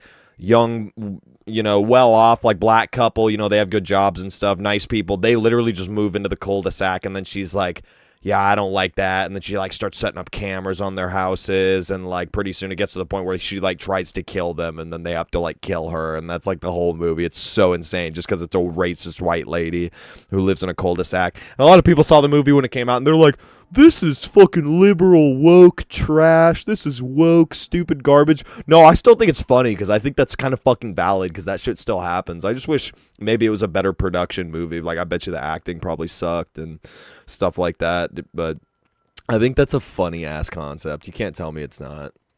When I look at society in America today, 200 years ago, men and women would not have been seen as being able to do equal things. That would be a disgusting idea.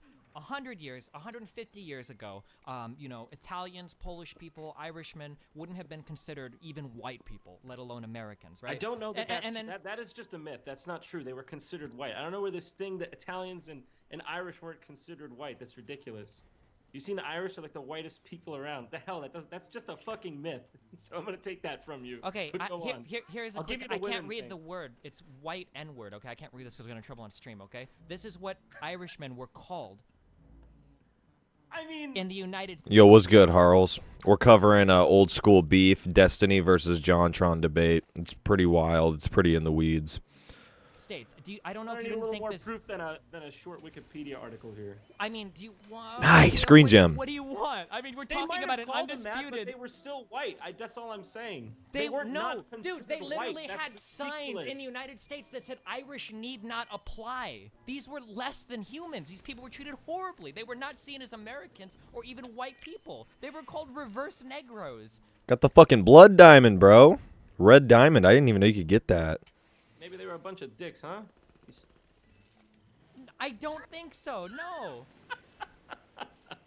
I mean, okay. So, 200 years ago, women weren't seen as being able to achieve the same thing as men were. 150 years ago, Irishmen and Italian weren't seen as being white people. 100 years ago, black people weren't seen as... It seems like we're making...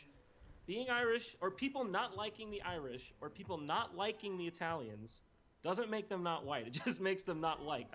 Perhaps they had some traits that were undesirable. I hear the Italian mafia made the rounds. But look, that would have been a good argument to restrict Italian immigration then. But we didn't, and look what happened. No, they've integrated into society. That's a good thing. Nobody in the United States of America, nobody in the U.S. sees an Italian. Giuliani took him down. Nobody in the U.S. looks at Italians and goes, "Oh, you're Italian. You're not a real American." Look at all of the integration we've achieved so far. Why would we stop at this point when we've come so much farther than we ever thought possible? So true. If it's not working, we should avert course. How is it not working? What's not working? It working? appears there is a lot of conflict. I mean, I don't know if you've noticed, but in the last election, they pitted non-whites against whites, and they expected the non-whites to vote for Hillary, or you were some sort of race traitor. And I don't know if you want to ignore that fact, that's fine, but that's how it was. Well, I mean, it's kind of based on their platforms. When you've got somebody like Trump saying that if you have Mexican parents, you can't be a federal judge. I mean, that's a pretty racially charged... Did he say that? I don't know if he said that. I don't recall Trump ever saying anything explicitly racist. I recall that he said that he wanted illegal immigrants from Mexico who committed crimes to go back. He also said that a lot of the people that Mexico sends over here, they send rapists and murderers, and maybe some are good people. I mean... Was he wrong about the fact that we get a lot of crime from Mexico? Was he wrong about that? For the most part, yeah. I don't think that the majority of illegal immigrants are murderers or rapists. There's no data to back that up. So yes, he was wrong. Some of them are. Some of white people are murderers and racists. Should we deport all white people? Yes, but those are people that they're part of. If you want to call, they're part of the American family. We can't do anything about them. But why would we import crime? Why would we do that? It doesn't make sense. We're not talking But apparently, about if you oppose crime. this, you're racist. We're not talking about. Fucking hate these boos in this game, dude. Importing crime as synonymous with Mexicans coming to the United States is a little telling, don't you think? It has nothing to do with Mexicans. If a bunch of Hungarians came in here committing crime, I would say the fucking same thing, man. Okay, if you saying that it has nothing to do with them being Mexicans, then why is it so important that whites remain the majority in the United States? I legit expected Destiny to be like, no, the Italians integrated. Do you know how good pasta is? Do you know how far pasta has come due to the Italians? Literally. Need yo spaghetti. Yeah. What is it about being white that's so important? Look, I'm actually not making the argument that whites should remain the majority in the United States. I'm simply arguing that it's clear that whites are not allowed to speak up against their demographic oblivion. I mean, it's not oblivion. There is no oblivion. Nobody is walking around killing all the white people. Says you. I'm sorry, wait, did I miss the stories where all of these white This is so funny. By Mexicans and black people?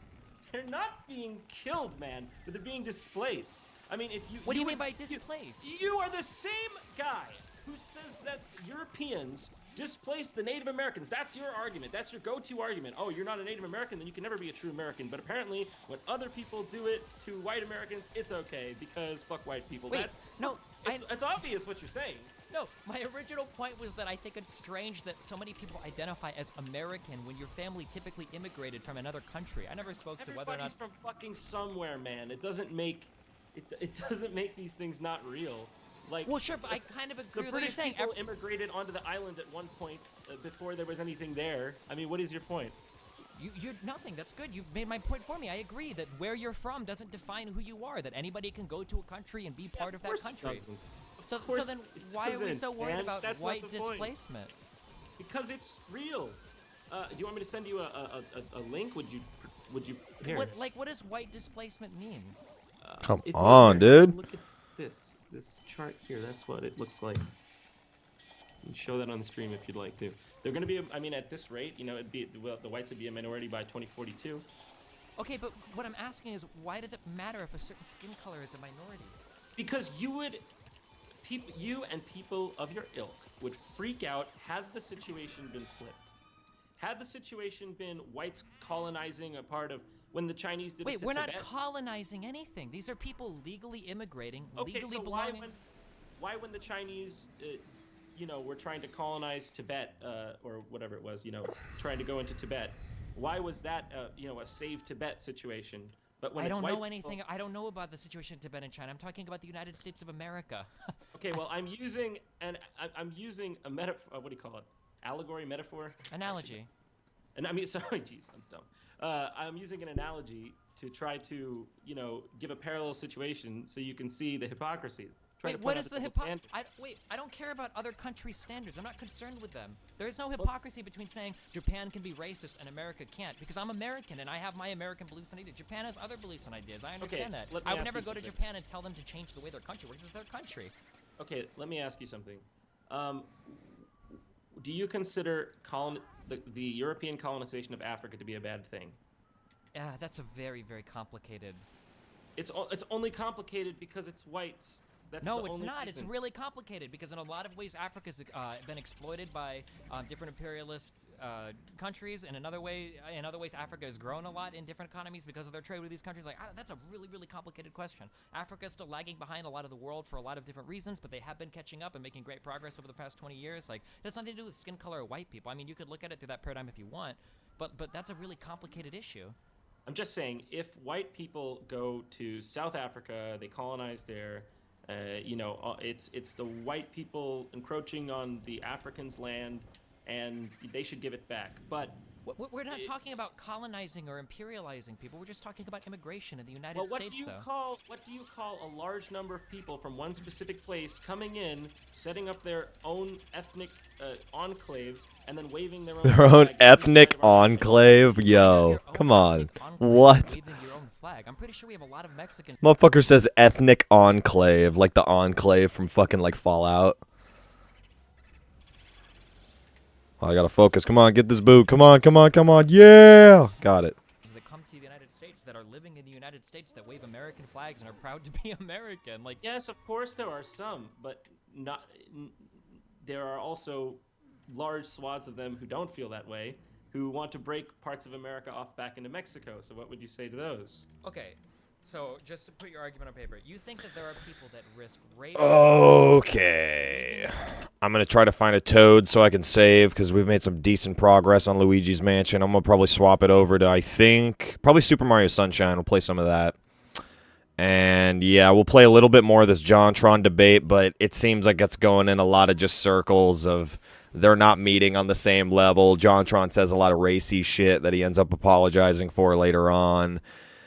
After this, might react to a few more videos. One of the ones on my docket is Bo Black's new Twitter versus with the Dark Viper AU situation. I kind of want to cover that just a little bit, so that's next up on the docket.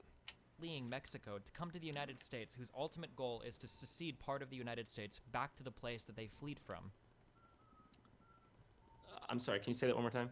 You think that there are people that risk rape, murder, and theft to try to get their families from Mexico to the United States so that ultimately they could get back to the United States just to secede part of it to Mexico. They want to break it off and go back to the land that they...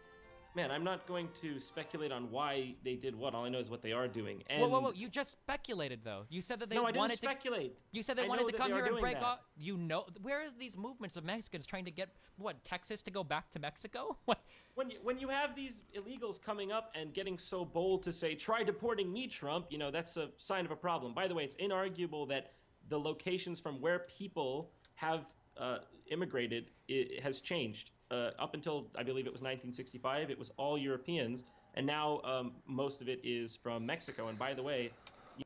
Enough of the immigration talk. I can't stand it. I can't stand it. Like, what am I going to say, guys? I'm a fucking white guy. I grew up here in America, all right? I grew up in the Midwest. I'm white. My family way, way back when was Czechoslovakian. So, yeah, he's right. We're all something. But it's like, what am I going to sit here and say, guys? What am I going to do? What am I going to do? My YouTube homepage is cursed, I feel. I've got a funny YouTube homepage.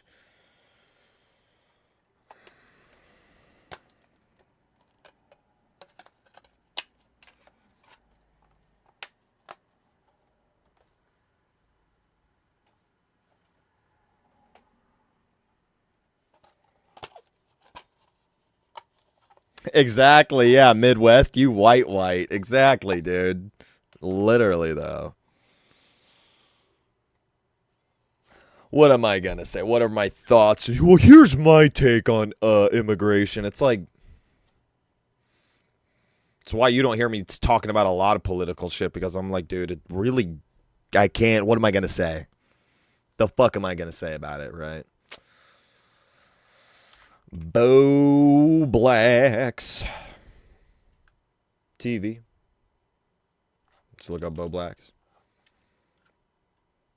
I'm gonna try to be as fair use as I can, but I'm gonna be honest. Bobby, just strike me if you need. Pull a Dark Viper. Just strike me, dog. If I'm stealing your content, it's okay. You can take the non-revenue. I'm not fucking monetized, bro. It's part of the reason why I don't really give a shit about fair use yet, is I'm just not monetized. And I know they can still strike, like I can still get strikes and stuff like that, but I think Bo Black should be fairly chill. We're going to be pausing in between and stuff like that. So let me go back. Yeah, we got the beginning. Let's just get this fucker's face up on screen. That's what we're going to do.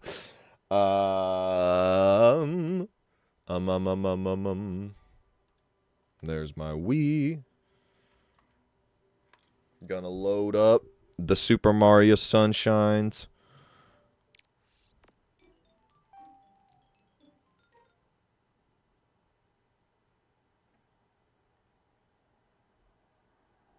I'm gonna grab another root beer, and I'm gonna maybe grab another pair of earbuds. But yeah, I'll be RB.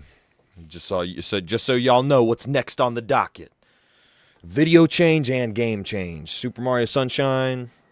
Bo Blacks. We're going back to commentary, guys. We're getting the fuck away from all that political scary stuff, all right? We're going to take the blanket. We're going to put it over our heads. We're going to get nice and cozy, because it's fucking freaky out there in the political landscape. That's why y'all ain't catch me in Twitch poll trying to do debates or none of that stupid shit. Harl says, Mike, we need your take on Israel, Palestine, and we need it spicy. Yeah, nah. Real talk. I have real talk, like, just I'll briefly touch on it.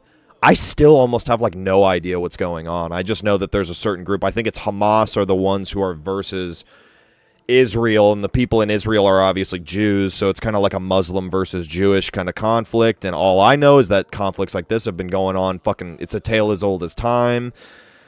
My personal take is that I don't think there's much of any U.S. intervention that would fucking change any of this. I think the U.S. military-industrial complex is a fucking sham. I think we're going to use this as an excuse to just dip our toes in somewhere we shouldn't be so that they can make money in all the wrong ways, because that's all the U.S. military ever does nowadays. That's my take on it. My take is that I feel really, really bad for anybody on either the side of Israel or Hamas that is being affected, like the women and the children or people who are being forced to fight. My heart goes out to them. That's really fucked up. I'm very anti-war in general. I'm not a war hawk kind of guy. I'm not a, yeah, fuck it, let's send the troops. I'm not that guy. I'm not that guy, pal. I'm not that guy. All right, I will BRB.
We almost back. We almost back. Got to get new headphones. Technically, we are back. Just can't hear my game right now. My other headphones are like over-the-ear headphones, and I really like them. I really prefer them normally. But when I'm wearing the hat and they like press in, fucking hurts my ear after a while. It makes your ear sore. One of those headphones makes your ear sore after listening to it. And yeah, bro, y'all say Mike's take was so hot it reheated my coffee, and then Harl says clipped and canceled, bro. You're just gonna have to do it, dude. Voltage Mike is anti-establishment. The word is out. I'm anti. I just want peace, and I just want down with the machine, all that kind of stuff. Go ahead and cancel me. Go ahead and cancel me. In the name of freedom, I don't give a fuck.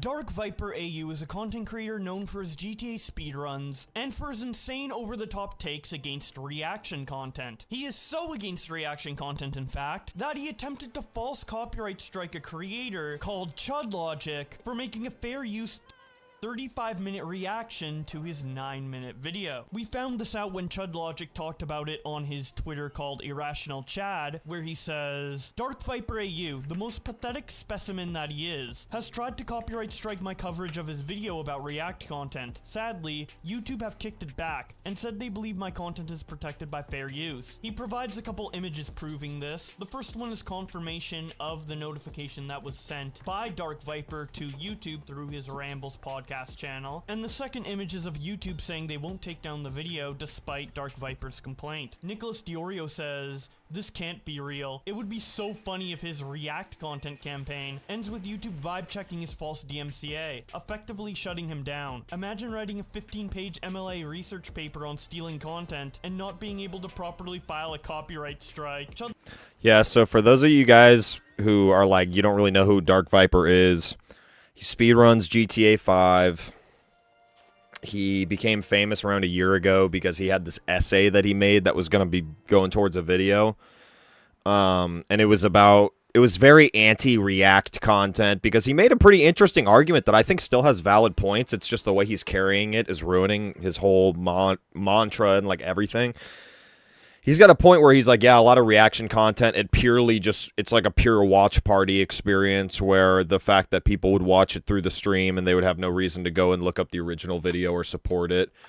Because there are some people where they see, like Charlie Moist Critical, he reacts to a video and they're like, oh, that's cool, I'm going to go like that video too. No, that's not most people, though. Most people aren't going to go to the original video. They're just going to, the original video, they're just going to watch it through their favorite Twitch streamer like XQC or Penguin Zero or something of the sort. And Dark Viper basically brought up how this is like very harmful and this is very toxic and cancerous, and that was like a year ago. And it's even bred true because like I see a lot of YouTube shorts nowadays and TikToks where it's like reaction. It's literally just a re-upload of somebody else's short or their content, and then with a guy in the corner being all like, "What? Like that's crazy!" And it's just the most bare minimum like non-reaction. But I don't know. Some of it still qualifies as fair use. But yeah. For him to file a fucking claim at ChudLogic made a 35-minute long React video, around 36 almost, I think. 35 minutes long React video from a 9-minute video originally. That's like 3 times the fucking length of the original video. I think that's more than fair use, dude.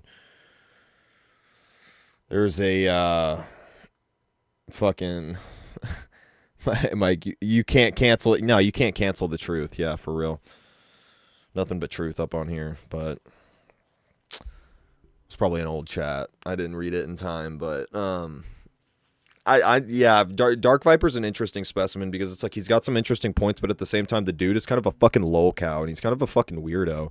And the more he goes on, he just ruins his own. Even if he did have a good point, it's almost like it doesn't matter anymore because he's not carrying himself correctly. So The way he's reacted through this whole fucking thing with Chud Logic, it's gonna speak some volumes, alright? Chud Logic continues his thread when he says, I'm 99% sure it was him. See for yourself. It sounds like him. I turned a 10-minute stream segment of his into a 30+ minute video, offering significant commentary / disagreement. Petty move on his part. He then shows 2 more images, which includes the rationale Dark Viper provided to YouTube for his copyright takedown request. It starts out with him saying, hello, I've made a particular study of fair use law. For example, I have read the Matt Haas versus Ethan Klein case and Where's the Fair Use by the lawyer Jessica Vogley that covers all relevant precedent on fair use in America. I am perfectly willing to hire a lawyer and argue this in court. If you reject this dispute, I will merely circumvent you and serve him myself. If you have not read either, feel free. And then he links the 2 sources that he mentioned. He then continues by saying, to your questions, how much of your copyrighted work is used? All of it. Every single frame. Not the bare minimum necessary for a differentiated work. This is a watch party of my work. How was the market of your original work affected by this use? There is no reason to watch the original if you have viewed the re-upload. All information and graphics have already been seen. Does this use significantly transform your original work, or does it serve the same purpose? The person rebroadcasted and re-uploaded my work with no knowledge of what was in it. It does exactly as my video does. He re-uploaded it with no knowledge of what was in it. I just think that's a weird point, because it's like, why does that matter for fair use? I don't think that really matters or not. But he seems to get really personal about that. Dark Viper does. So... my thoughts on the topic. The re-uploader did not take the bare minimum to make something new. They merely created a watch party experience and gave their thoughts as they went, which makes it fair use, but continuing right, Bobby. He says, it so much so does not transform the work, that my work is predominantly all that is on screen, and my thumbnail is even copied in their thumbnail, which also isn't violating any copyright, but okay. He continues and says, they could certainly have seen my video and given their thoughts on it without re-uploading it in the entirety. Does this fall into an exception to copyright protection? None. I hope this answers your questions. Matthew Judge, Dark Viper AU. Nicholas Diorio responds by saying, YouTube doesn't read his DMs either. Toastify quote tweets this and says, dude. Also, what's hilarious about this whole situation is that the strike didn't even go through. It was just attempted, but even though it was attempted, it still gives Chud Logic a notification of like, yo, someone had beef with this part of your video, right? So it didn't even go through. So YouTube wards it to Chud Logic. They say, hey, this person attempted to file this copyright thing against you. We reviewed it, and we think that you are within fair use, and we think your video is okay, so we're just going to keep it up. But we just wanted to let you know that this person filed this on you. And I didn't even know YouTube does that. I didn't know YouTube does that shit when it's like... If it doesn't go through, you assume the person wouldn't get a notification. No, the person still gets a notification, but then YouTube's like, hey, we declined their request, but we just want to let you know. It's like, wow, thanks, YouTube. You're a fucking real one for that. Like, they're like, yo, heads up, homie, type shit. That's fucking cool. And, so that, it's just funny that, like, he wrote out all this shit because Dark Viper wrote out all that shit in the description, and because he didn't think that anyone else was going to see it. He didn't think that it was probably going to get, like, released or something. But it did, and now he feels really embarrassed by it. And you can see how embarrassed he feels down to his core once they switch it to the fucking, what's it called? When he's on stream and he gets the super chats from Nicholas Diorio and Keemstar. You can tell that he knows what they're talking about, and he feels kind of embarrassed because he's like, fuck, yeah, I probably shouldn't maybe I shouldn't have copyright strike that. And I ain't saying that saves him from shit. The fact that he might regret it or something doesn't save him from anything. Dude, he still did it. That's fucking stupid bitch boy behavior.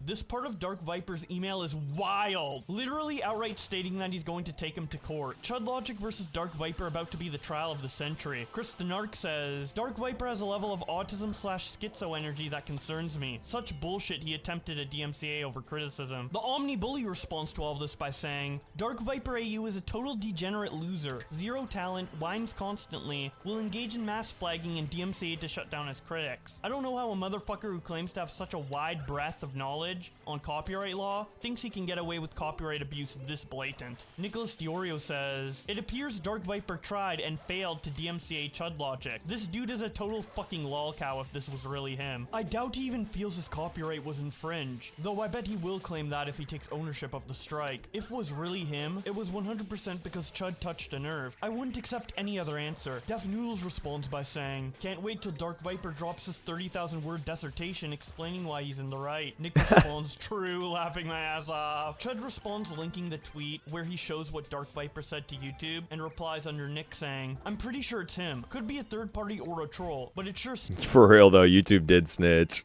It's funny. But like in the good way, more in like the Paul Revere way of like, yo, heads up.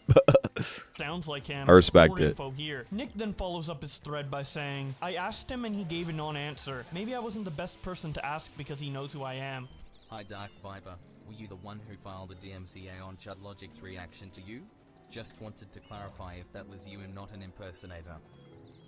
Nicholas, I know you're a historic shitstar. I don't care.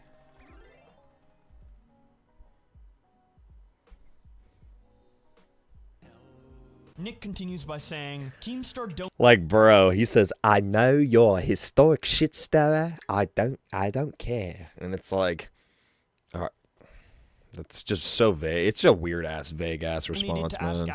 It's weird. Weird shit. By mistake, showing Keemstar's $5 donation under Drama Alert where he says, did you really false flag Chud? I'm not a poo emoji starter. I'm a respected journalist. Someone then asks, why did Keemstar's dono get removed? And then a mod responds, I was trying to check if it was the real account and I misclicked. My bad. Chud Logic quote tweets this response from Dark Viper and says, what is the response? Absolutely pathetic, cretin. Chud Logic quote tweets this and says, one of Dark Viper's mods accidentally deleted a super chat asking him about trying to copyright strike my channel. Yeah, this was fucking weird as hell too, dude. It's like, the mod comes out and there's screenshots where he's like, oh, I accidentally, you know, I tried to click on the super chat to see if it was like the real him, and then I just accidentally removed it. And it's like, bro, no, this is it's a gay op, bro. He's pulling gay ops.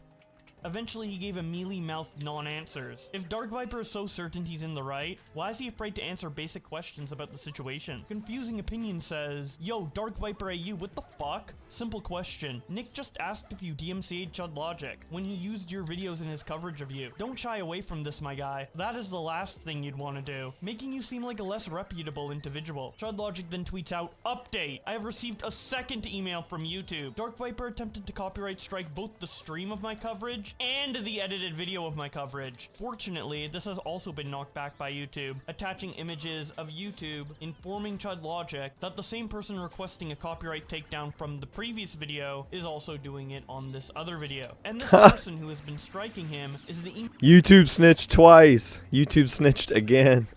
It's awesome, because Dark Viper tried to strike another one of his fucking videos, which I think was like a VOD of a stream or something. Fucking stupid, dude. Just because Chud's a smaller creator, you know, he thinks he can get away with that, you know, you can just control the opposition just a little bit and rig the game in your favor because, you know, you're a fucking coward and you just can't stand up to your beliefs, you know. You can't stand strong, dude. If you make a decision, you got to be able to justify it, and apparently this motherfucker Dark Viper can't do that. Email address darkviper8888@gmail.com. Chud Logic continues his Twitter thread when he says, I also have confirmation that the email used is indeed his, as shown on this old post. This, alongside the clips of his hesitancy to answer questions about it, make it really clear it was absolutely him. He then shares an old tweet from 2020 where Dark Viper asks a question about his PayPal to Streamlabs, showing that his PayPal email is also darkviper888888.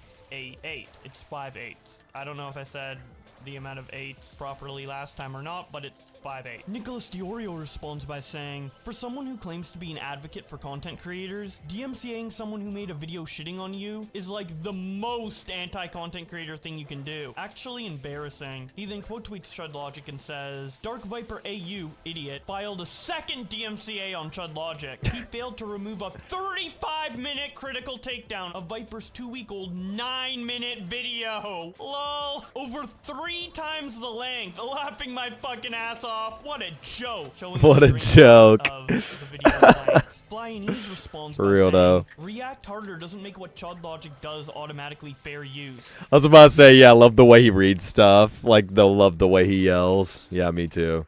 That's why I've always loved Twitter versus, is because it's just ridiculous. Like, he gets into it, like, for no reason. And then he'll just go back to a regular tone of voice. It's so fucking funny. Nor does the fact that the video was 2 weeks old either. Nick responds by saying, I don't know, bro, ask YouTube. LOL! React genius Dark Viper was too stupid to fill out a form correctly and the strike didn't hit. LOL! There we go. I know where the last one's at. Of YouTube saying that the strike attempt didn't affect Chud Logic's channel. Nick also says, bro, this was literally 2 strikes Chud could have gotten. At best, this fucks his income for 2 weeks. At worst, he could have been banned. Holy balls, what the fuck? Chud Logic responds to Nick by saying, interesting thought here. My stream of my coverage of his video is unlisted, yet he went out of his way to DMCA that and the published edited video. Was this little rat trying to quickly stack up copyright strikes against me to mess with my channel / take it down maliciously? Nick then continues tweeting about this when he says, I'm not trying to jump the gun here, Chud Logic, but this is starting to look bad. Now he shrugged off me and Keemstar.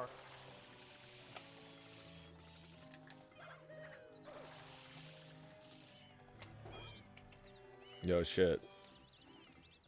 Internet? Good meme drama. Oh, it was just silent. Oh, I'm tripping. I can't see the screen exactly, so I heard the silence. I thought my video was loading. I'm tripping balls. And Keemstar. There we go. Good meme drama. Good meme.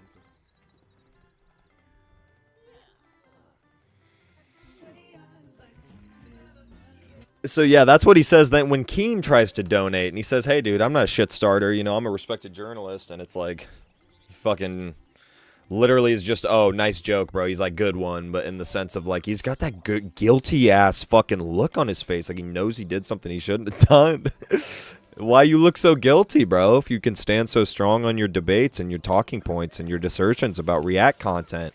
Why you avoiding, why you ducking, bro? As the kids would say nowadays, why you running? Dark Viper, why the fuck are you running, dude? Like, real talk, I'm actually curious about that. I'll take on any of your cronies, too. Want to come at me on Twitter or something like that. Y'all are fucking crazy, dude. Like, I don't know what to say. There's no words. Stand by your fucking point, dog. That's what I would say, you know? If you're gonna make a point, be confident with it. Be confident with yourself. This guy, Dark Viper, he ain't too fucking confident with himself. No idea what the fuck we are talking about, or he totally did it. This is so awkward with how aggressive he's been with Destiny recently. Nick there is referring to Dark Viper's recent attempts to get Destiny to have a conversation with him about React content on stream. Chud Logic quote tweets this clip Nick showed and says, I think this little rat thought he was slick. Thinking he could This little rat thought he was slick. Partially criticizing him using the DMCA system. Unfortunately, people are now asking questions that Dark Viper seems afraid to answer. But it seems like Dark Viper's chat isn't the only place where discussion about this is being censored, but also his subreddit. As Nick pointed out, that Dark Viper's Reddit just locked the post discussing Chud Logic's strike. Xander responds by saying, Dark Viper definitely issued the strike. He's expressed that he thinks any form of... I didn't know the Reddit thing. That's fucking just giveaway. Live response content is also content theft no matter how transformative. Nick responds, it's wild that he double dipped and tried to get the edited VOD removed too. That tells me this was personal and he thought nobody would notice. Chud Logic responds to this Reddit lockdown by saying, very interesting. He then shares a tweet of Dark Viper AU with the caption, Dark Viper in literal tears after watching some gay fan video on Reddit. I am not joking. Oh no, dog. This...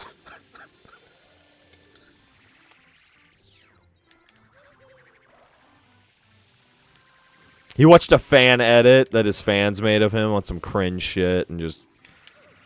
The fucking self-sucking is just like, come on, dude. Viper and says, bro! Someone uploaded an unedited clip of you in clear breach of the Digital Millennium Copyright Act. I know that this is important to you, so just bringing it to your attention. Quick, get a copyright claim filed! Linking the video that clipped out his stream, and of course that clip wasn't taken off of YouTube because Dark Viper only wants to strike people who are mean to him on YouTube. So after all of this discussion of Dark Viper essentially attempting to assassinate ChudLogic's channel by abusing the copyright system, going unanswered by Dark Viper, it obviously, and rightfully so, pisses off ChudLogic, which results in him getting more aggressive towards Dark Viper on Twitter. Like with this tweet where he adds Dark Viper and says, "You have no idea what you have awakened." ChudLogic also tweets out this community post from Dark Viper and says, "I had no idea what a pathetic sad sack Dark Viper is. A few years ago he was truly miserable, down to the core of his being, over some sort of dumb speedrun drama. Can't even figure out what he was so upset." Yeah, this one was absolutely insane. This is really what kind of just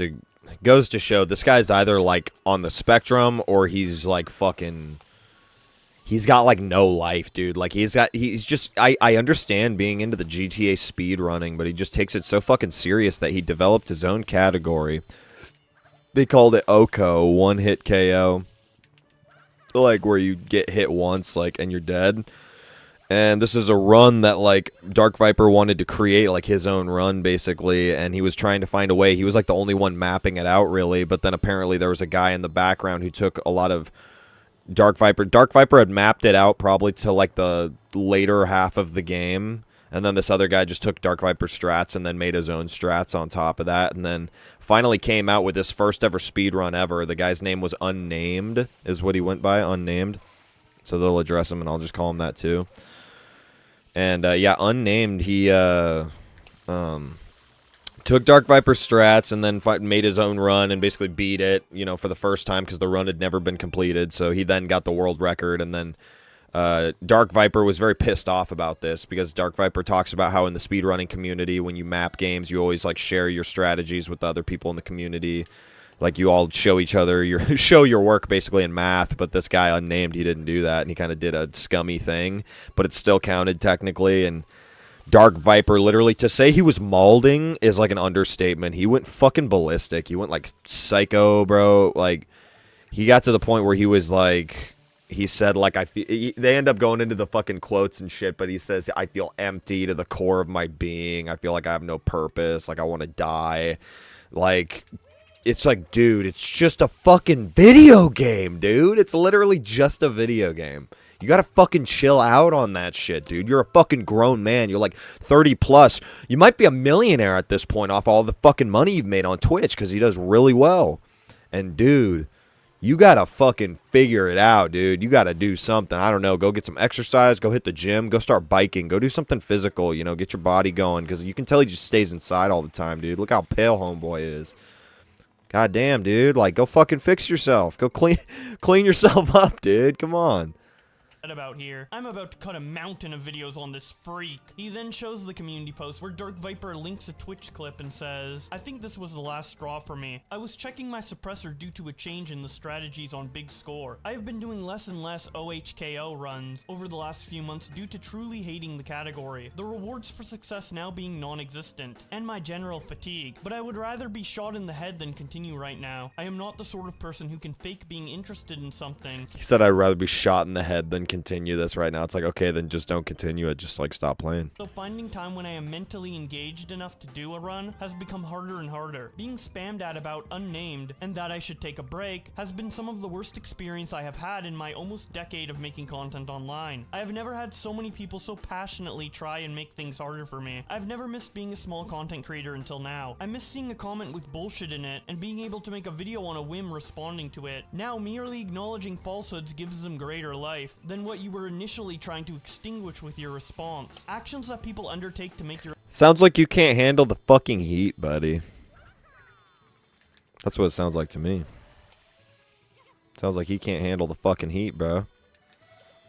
It's kind of weird because he's been a big streamer for a while, but he's just, oh, I miss the days where I was a small content creator instead. If somebody said something stupid, I could just make a video on it. It's like, what are you talking about, dude? You can make a video on whatever fucking comment you want. It's your channel. He's like, no, I'm not trying to give him the greater light. And it's like, how does that even make any sense, dude? What's the fucking difference?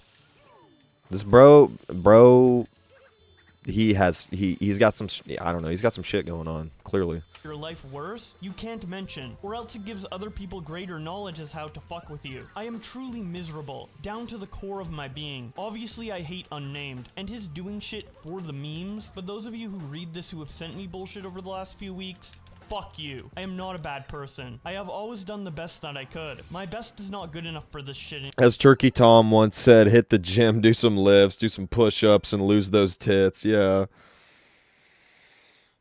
For real though, dude. I always have a classic saying. I say hit the gym and go to fucking church or go meditate. Something. Either go to church or meditate. You gotta pick one. You gotta pick one of those. Because some people are religious. If you're religious, cool. You know, find your fucking community. And if you're not religious, then fucking do yoga and meditate and fucking work out, dude. And tell me you don't feel better afterwards. I swear. Tell me. Most people just, they're stuck in the, I can't do that. I can't get up. I don't have the energy. I can't. And it's like, nah, dude. You're going to stay with your dick in the dirt if you don't pick yourself up, dog. It's hard, though, sometimes. It do be hard, for real. I will give him some leeway. Like, depression and stuff can hit. Maybe Dark Viper. Maybe he's just super fucking depressed. And if that's the case, that sucks. But, my God, man. You got to find something. Like I said, hit the gym. Meditate. Go to church. Find some people, you know, you can fucking loved ones, people you care about. Spend more time with your family, bro. You know what I'm saying? Some people only see their parents like twice a year and they live like in the same state. I'm like, what the hell is wrong with you, dude? What the fuck? Go hang out with the fam. I don't know. Anymore. Figure it out, dude. Weekly chaos, and I will try to work on some stuff despite being so miserable. Somewhat. Goodbye. Chud Logic continues to clown on Dark Viper when he shares this clip of him and captions it by saying, "Here's a clip in which Dark Viper saying N-word with an A. Seems like this hasn't been widely Yeah, this seen is before." funny. That's because Dark Viper allegedly DMCA'd the person who uploaded the clip to YouTube. To be clear, I don't personally care about the word. I just feel it demonstrates Dark Viper's willingness to use the DMCA system to take down things he doesn't like, rather than to remedy breaches of copyright.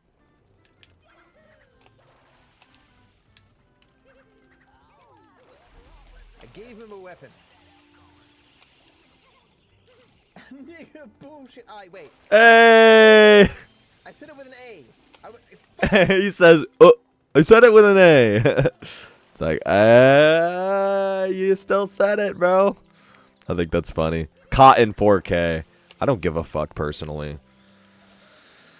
If he drops it once. It was clearly on accident, you can tell. I'm not going to be so bad faith with the guy. It was clearly, he just dropped it in the heat of the moment, bro. There's so many N-bombs that get dropped in GTA 5, like that game. It's hard to not get. Especially when you're streaming and you're just talking, you know, like doing solo shit. You're just repeating gameplay audio or whatever. It's funny. I think that's funny, though. Because that's the thing on Twitch. They're also sensitive and shit and this and that or whatever, or cancel culture. It's like, why did more people not throw a fit about that? That's my question. It's because he tried to suppress it. It's because he fucking DMCA'd the video, you know what I mean? So that nobody could hear him say the N-word. God damn, I almost got that. I want to try that again. Oh, I have like no water, though. Is that going to be a bad thing? That might be a bad thing. Where's the closest water source? Fuck. I gotta go back. Fuck!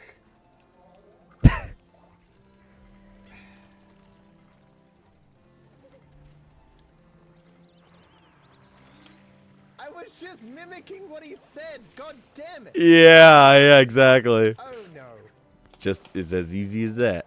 He then shares the Happens. evidence of this DMCA Happens to the best of us. strike, and it looks like it also comes from Dark Viper. Just no N-bombs in the chat, please. Okay, please. We gotta be civil about this. By this. saying, unfortunately, Dark Viper has said before he won't talk to me, as it doesn't benefit him, and also has yet to respond to commentary on his DMCA against me. He apparently doesn't care about clips. As this obsessed fan points out, they replied to every tweet about Dark Viper yesterday. If that's so, why did he DMCA this clip? He then shares a tweet from Flayanese, where he responded responded to Chud informing Dark Viper about the stream clip that he has yet to DMCA, and he says, Dark Viper AU does not see a clip nearly as significantly harmful as showing practically the entirety of someone else's content. While a clip is not a substitute of that work, while the entire video on your channel is a substitute. Chud Logic then continues to insult Dark Viper's fans when he says, Dark Viper has some of the most insufferable freaks I have ever had interact with my content. They've copied the worst autistic traits that he has, hammering out paragraphs of text that just regurgitate his retarded arguments.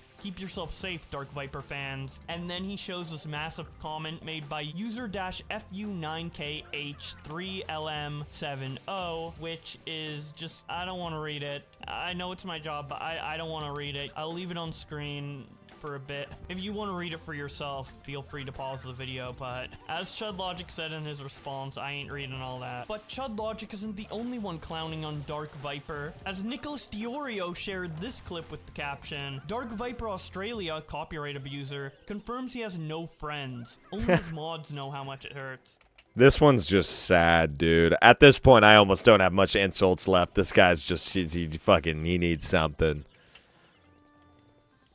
There was this one question he asked where he asked about like who I talk about. He asked who I talk to about this, who do I bounce ideas off. And I said to him, like I don't talk to anyone really. And then I'm a bit of a loner. Because I, in some respects, consider myself to be an old dog who was kicked a lot when he was a young dog. And so I don't really trust anyone. I have no confidence. I just assume that everyone will eventually, like, work against my interests unless there's an explicit reason for them not to.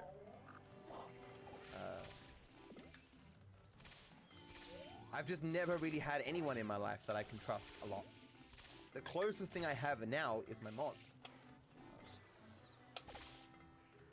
But it's not the same thing, you know? Like, if I'm gonna talk to anyone about anything, it is my mom. But even them, I won't talk about, like, everything, you know? Because it's hard to trust the person you don't know in person stuff, you know? But, Of course, Dark Viper, but that's part of fucking life, dude. You want to be comfortable your whole life? You got to get out of your comfort zone sometimes, dude. And if he's, like, this bad in his fucking 30s, this guy's just, man, it's like... feeling bad for homeboy. It's like, dude, you are gonna be a sad sack, dog. I don't know what to tell you. You gotta get out there. You gotta be confident. You gotta fucking try at least. And if you don't try, then you won't ever get it. You won't ever get what you're looking for, dude. It's not gonna happen. What the fuck? having my moderators, I realized, like, it's being... Because he literally says the only people close to him he can talk to are his moderators. And it's like, dude, come on, dude. Really?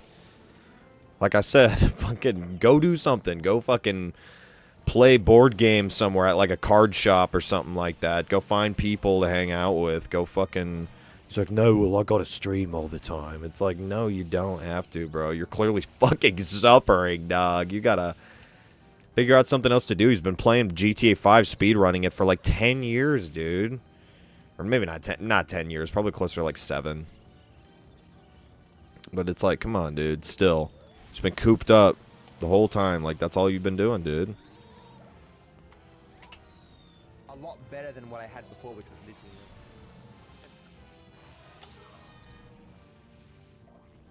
So after all of this, Dark Viper still hasn't responded. So Turkey Tom tweeted out, "Hello Dark Viper AU. A lot of people are saying you filed a DMCA takedown on a fair use commentary of your work by Chud Logic. Seems to me like that is what happened, but was hoping to get some kind of comment or clarification from your end that could change things?" Nick responds by saying, "That dude is a total scumbag. He should get on a call with Chud and hash this thing out like an adult. Don't be fooled by whatever excuse he drags up. This happened because a 10k view video by a small content creator got under his skin. Willie Mack Show responds to Tom by saying, "I agree, especially coming from the fair use guy." Tret responds with this picture of Dark Viper and says, "Chud got him on life support." Chud That fucking photo. With the caption, "Very sad to hear Dark Viper AU is currently undergoing tests for gay turbo AIDS. Despite his failed attempts to take my channel down with copyright strikes, I am an honorable man. I wish him well at this difficult time." And that is about it for the Dark Viper AU stuff on Twitter so far. I didn't make a video on this right away because, like Tom, I was hoping that Dark Viper would make a proper response to this. He hasn't yet. This is a pretty serious situation. I know from first-hand experience how annoying dealing with a false copyright strike is, as it's a blemish on your channel that cripples it in the algorithm and brings you one step closer to potential channel termination. And when that is given to you unfairly, it sucks. It really does. Luckily, YouTube's copyright system isn't completely broken, and there are circumstances where YouTube will not put through the strike because it was just filed incorrectly or something like that, or the argumentation sucks. So luckily, those copyright takedown requests by Dark Viper didn't end up going through, but if he had worded it differently, he definitely could have false copyright striked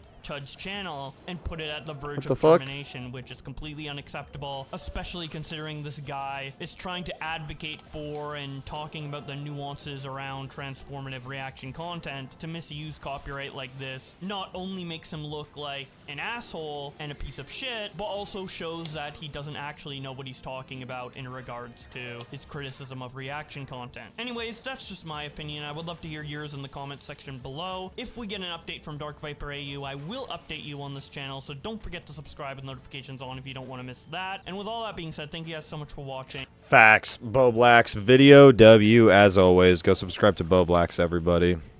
If I remember it, I'm going to link this video in like the bio of this or something. Good video, though. Yeah, let me get something else queued up here. I don't know. I like the Twitter versus videos just because they show everybody's opinion on the internet and stuff like that. Iron Duck said, I don't get mad for other people. That's a good fucking mantra to live by. That's really good, because all the fucking cronies on Twitch, like up in their chat, Twitch chatters, do not understand that. That would sound like a foreign language to them, because they're all fucked up. Let me see what else we got going on here. Anything else has been pop. Oh, yeah, what the hell's been going on with the dream shit, but dream shit. Let me cover his fucking Turkey Tom just a little bit. Hello, ladies and gentlemen, and welcome back to the Tom Dark channel. I'm your host, Tom Dark, and today I'm going to be, once again, giving advice to someone far more successful than myself. And that person is Dream, because this guy is going crazy right now. This guy is really just losing his mind right now, guys. So I made this video. I fucking hate Dream, dude. He's a weirdo. You can tell he's got some complex of... The internet shit fucks with your head. It fucks with your perception because the way everybody treats you now. Like, it's crazy, dude. It really does fuck you up. That's why they end up going through a lot of therapy, and a lot of content creators, you know, the fame can fuck with you. On the Tom Dark channel titled The Dream Allegations, where I went over for half an hour in detail all the allegations made about Dream. I came away from it at the end of the video basically saying, like, you know, I don't really know what the situation is here. It's hard for me to say one or the other whether Dream is guilty or not, but ultimately, as of now, I have seen no proof that he groomed him. Therefore, in my eyes, he is innocent. If I see that proof, I will be willing to acknowledge that on this channel and call him out. And once again, the losers, creeps, and P-words thumbnail would be fire. Everyone would like that, but I just don't know if that's the case, and that's kind of the stance I'm taking right now, which I think is probably the most responsible stance I could take. I think I'm trying to do my due diligence with this situation, you know. If I see come info, on, I'm open dude. to it, but for now, I got him. A lot of you guys seem to resonate with that opinion, but on Twitter, it's a completely different story. And right now, Dream is really making a habit of arguing with every person he possibly can about this. Okay, that's a bit of an exaggeration. Not every person he possibly can, but a lot of people. So here we have. Yeah, like too many people, like to the point where, I'm not gonna lie, if you're a creator, you can totally reply to people's tweets and shit. But, like what I just said with Dark Viper, for instance, you know, if someone's saying something, you can totally respond to it. But then it gets to a certain point where on Twitter, it becomes, like, cringe, because it's a lot of cope. And then someone's saying something, and you're like, no, that's not true, this and that. And it's like, well, at this point, it comes off like you're just coping, and it makes you look bad. It's my opinion.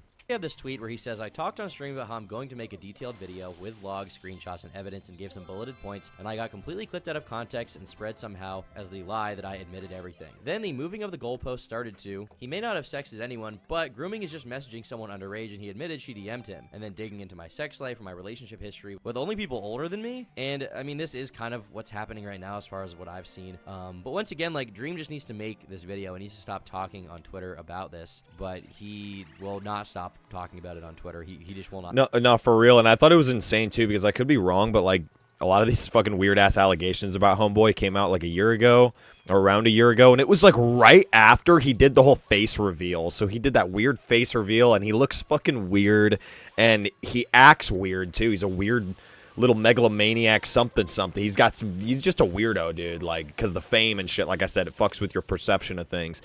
And so then I bet you whoever like was affected, you know, by these allegations, they say he did this fucked up shit to me, they were probably so pissed off. They see he's like, I'm gonna do a face reveal, and then he's getting all this gross, creepy attention just from everybody, and it's like they were like, fuck this, I'm dropping the leaks, drop the fucking files now. And it's like, it literally just fucked his whole plan up, and then he had to like stop his whole face reveal tour, and he'd be like, oh, what, whoa, these are, no, they're, don't listen to the allegations, bro. And it's like, it was so messy. What a shit show. The internet's such a shit show, and then that's why people on Twitch act like, no, we can all get along, and it can all be like rainbows and shit. No, it can't. Y'all are fucking, y'all are stupid, man. We're all primal at the end of the day, like fucking JonTron brought up earlier. Humans are all primal. Tribal, primal, whatever you want to call it. A little bit of both. Stop. If you look at someone like Quite, right? Quite responded to allegations where, I mean, in the internet's eyes, it was over. Literally, so many people were calling Quite a horrible person. They were calling him a rapist. And with one video, the next day, all those people The had Dream shenanigans are real. And the thing in that situation is none of those people even had evidence to begin with. None of them had anything So many of these to little back him things. with. It was just one personal account from a crazy person who was revealed as a crazy person. But they believed the victim immediately and called him a rapist for like weeks until he made his video, and then he flipped everything. And on one hand, you can get angry about the fact that people are fickle, people are stupid, people will believe something with no evidence, and that's just how they are. But at the same time, what you have to do with any situation like this is say, okay, I can't change how people are. I can't change people's stupidity on a website like Twitter. What I can do is change how I react. And the way you do that is by not engaging with them, which Quite never did. He never argued with people on Twitter. You make your video where you disprove everything, you lay it all out, and then there will be nothing for them to say, right? They'll just have to shut up. And now, someone like Quite is completely fine in the eyes of everyone. He's got a clean reputation, clean record. But Dream can't stop posting these giant threads just talking about this. But yeah, you thinking that I'm bad either way make you stomp all over real victims' future stories or devalue what grooming is to make sure I fit the definition. And I know I'm not convincing anyone on Twitter that's made their mind up. Just feels right to share finally. Well, please, Dream. Just share, bro. Please share it. Yeah, right. Arguing quite a bit with a few different people. That's what I'm saying. The main guy he's arguing with is this guy called Cantu. From what I understand, this guy is a voice actor. I believe the reason why Gumball is trending is because he voices Gumball Watterson in the show Cartoon Network. Very good show, by the way. I really enjoyed that show growing up. Haven't seen it in a few years, but I remember thinking it was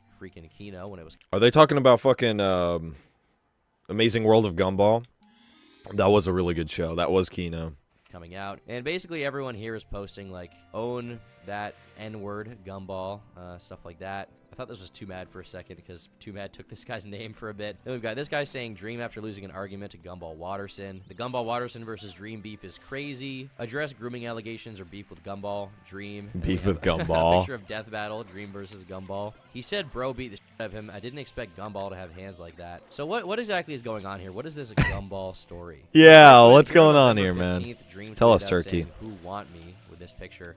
But this is not the real Dream. This is a Dream parody account tweeting out this picture of Dream looking, I don't know, like himself. Man, Dream is not a bad-looking guy. He needs to stop dressing like this, though. Okay, listen, Dream, I'm not the most jacked guy in the world. I don't know the most about the gym, but it has made me a better person. We need to get you in the gym, Dream. We need to get you to stop dressing like whatever's going on. You're dressing like a member of Broken Side right now, okay? We need to get you out of there. And then Cantu responds saying, I want you dead. And then here we have this Dream parody account saying blocked because here it says Dream is 20 years old. Therefore, you know, the joke being that Dream wouldn't want to be with someone who is, you know, too old, right? 20 years old is too old. This person said too old for you. This person said yes. And this parody account is funny, but I kind of feel bad for Dream at the same time because once again, I've seen no evidence that this guy's actually a groomer. So until I see that, it's like, this is just kind of He's just getting yeah. This troll account is so cancerous. They keep fucking with Dream. Yeah, it's so insane. After this guy, and you know these jokes are funny, but there is a broader implication to this, which is basically calling Dream a pedophile, right? And now here we have Cantu saying, "Bro, when you an actual pedo, you can't joke about being a pedo." And then we have the little crying emoji. We have the middle fingers emoji on either side. So he's showing, listen, imagine this guy but with a crying face and 2 middle fingers. Also got to say real quick, these little mini levels. I love the palm tree on this one, just right here. Just a little complimentary palm tree on this starting block. I can really get down with that. He's flipping him off. Here, this guy, Chris TDM, says it's a parody account. And then Cantu says, I know, I'm role-playing, breaking your immersion. Here we have Dream, though, responding because Dream wanted to get involved. Which, once again, like, Dream is so famous, even if the guy who voice acts for Gumball Watterson is responding to you, like, there's just no point to interacting with someone like this, right? But he responds and says, you're replying to a fake account. I'm not a pedophile no matter how much you joke, but you are a shitty, terrible human. And the thing is, I think... He's just getting fucking ragged. Dream is right when he says this, okay? But... here's the thing. People on Twitter who make jokes like this, they're not acting in good faith anyway. These are not people who want to hear your side. These are not people nothing, who, like, bro, nothing on Twitter is good faith. Let's be honest. Mostly nothing on Twitter is ever good faith. And people try to act like it is. And that's why when I see like older people getting on Twitter and they're tweeting shit like it's Facebook, I'm like, honey, you don't know what you just walked into. That's not what goes down over here. And they're like family posting and stuff all over Twitter. I'm like, no, dude, that's not. We don't. That ain't. I don't know. Could definitively disprove it, Dream. They would not apologize to you. The point is to rile you up, to lie about you, to give you and to start beef on Twitter, right? Like that's Twitter is inherently bad faith, is what I'm trying to say. Like, the real reason these people don't like Dream is that he's corny. It's not that he's a bad person; it's that he's a fucking cornball, which he is. But like, as someone who myself is corny, I recognize that there's a lot of people who don't like me because of that, and there's no point to engaging with those people, okay? These are not people that are ever going to like you. They're not worth responding to. Here's my advice for Dream, if you're watching this, Dream, okay? And I know I'll probably go back on this advice at some point because I'm a dumb person who makes mistakes, but I'm going to crack open my Diet Coke for this one. Check this out, okay? Oh yeah, you hear me to open that Diet Coke? This is gonna be fire. Hold on. That first sip feeling. We need to pull up that Trump tweet of like, I've never seen a skinny person drinking Diet Coke. There is literally no benefit to interacting with bad faith people on the internet. There's none. If you want to disprove claims, what you do is you make a definitive video where you actually show everything, you lay it all out, and that's all you do. That's it. And that will disprove it to people who actually care, to people who care about these issues like grooming, to people who care about the truth of these allegations. All those people will see it and be like, oh, you were right, I'm sorry, you know? And they will spread that truth for you. You won't even have to ask them. If you respond. Oh, god damn it. I almost had that one, man. God damn it. Anywhere. There is no benefit. But Dream decides to go further with this. He takes this another step. To Gumball Watterson, he says, yeah, you said I always love those no water pack levels. Yeah, I agree. I kind of fuck with them. Like, once I got a little bit older, when I was a kid, I sucked at them. But now that I'm older, you know, they're easier to play and they're more fun. And yeah, you say Super Mario 64 was peak because it was Mario just being Mario. Yeah, I love Super Mario Galaxy. The Super Mario Galaxy is probably my favorite, but I also really liked Odyssey too. But yeah, 64 was pretty solid, man. It was pretty peak. It's not my personal favorite, but I see why people like it the most. you physically assaulted me, said the N-word and other slurs, verbally berated an Uber driver saying that's why I'm a famous movie star and you're an Uber driver, and they were just trying to help you not get arrested. Calling them R slur and saying your IQ is among geniuses and making racist remarks towards them. So now he's saying that Gumball Watterson is racist and slapped Dream and berates Uber drivers. I mean, it's just a crazy story. Like, I don't even know where to begin with this. Then you apologized in Twitter DMs to me because you were drunk and high. You should never treat anyone like that regardless of circumstance. Dream, at this point, just leak those DMs, bro. Bring those DMs out. I want to see those, bro. Crazy how the voice actor from Dora the Explorer, Gumball, and Teenage Mutant Ninja Turtles is being racist and replying to fake Dream accounts in his free time. Photo in case he deletes. And here we have it. Here we have the fake Dream account ratioing him to like the factor of 3. Yeah, ratioing him to a factor of 3. I love that. And like once again, like there's no benefit to interacting with someone like this. Even getting involved in this story is just like absolutely not worth it. You need to just like block this guy and then ignore him. Like that is what you need to do, Dream. But he can't. He for whatever reason he can't help but engage. So Gumball Watterson, when he said this, responded by saying, 1, yes, I slapboxed you in front of the Why did he slap him? I don't know. 2, yes, I wasn't told to the Uber driver. I was wasted and it wasn't cool, which is why I tipped him a lot of money and have been cutting back on drinking. 3, yes, you fat and I've been cutting back on drinking. Don't worry, dude. Except the racial stuff and me saying the N-word. Don't do that stuff. Won't say it ever. Damn. Bro, I pressed the fucking wrong button. I'm so stupid, dude. I was so ready for that. We're gonna open up iDub Snap, and then we're gonna take. I'm gonna be a master at this level by the end of it. God damn it, dude. Everyone type Alex is stupid. No. All right.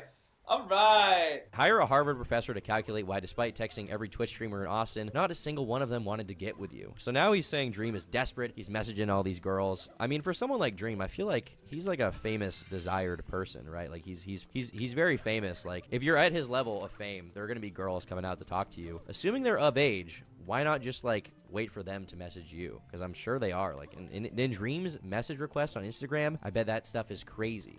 Yeah, right. I guess this guy's saying that he wanted to like message random Twitch streamers to, you know, to get his thing played with. Not engaging with your bad faith roast. You did everything I said and also things you admitted to. As far as I know, you tipped him nothing too. Not that tipping would excuse anything. You threatened my life, hit me, then shut the fuck up and apologize when I hit back. Grow up. And here we have Nicholas Cantu saying, hey man, hope you had a good night last night, but I don't feel right knowing I was dogging on you like that, Kane Corso. No Chihuahua stuff. I was coming for your neck. This guy types like such a zoomer. So I wanted to apologize for hitting you, and I think I slapped you once, which was totally out of line, even as a joke that isn't right, so I apologize deeply for that one. But yeah, man, I was drinking and smoking weed. Anyways, yeah, I expected you to be this little kid with no morals, but I saw last night. I'm done. Not this level. Not this fucking level. I'm so pissed off, bro. I'm not doing this level. Internet world. So to see you having to deal with that so young is something I relate to in my life. If there's any bad blood at all, I want to clear the air. It's literally impossible. The fucking flip placement is literally impossible. Interacting isn't something I want to. They're too fucking stretched apart, and they keep. It's not happening. It's not fucking happening.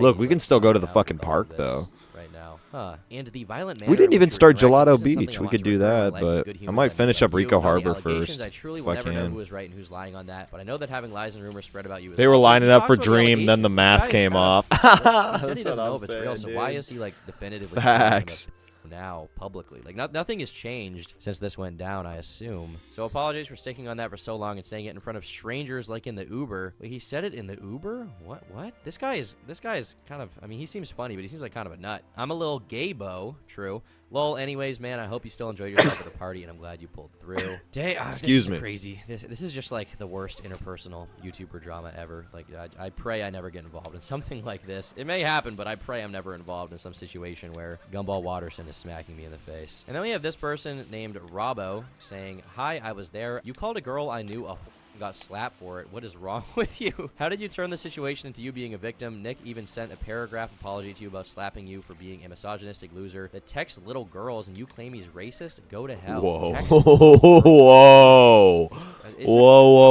What the fuck? We'll go back a little bit.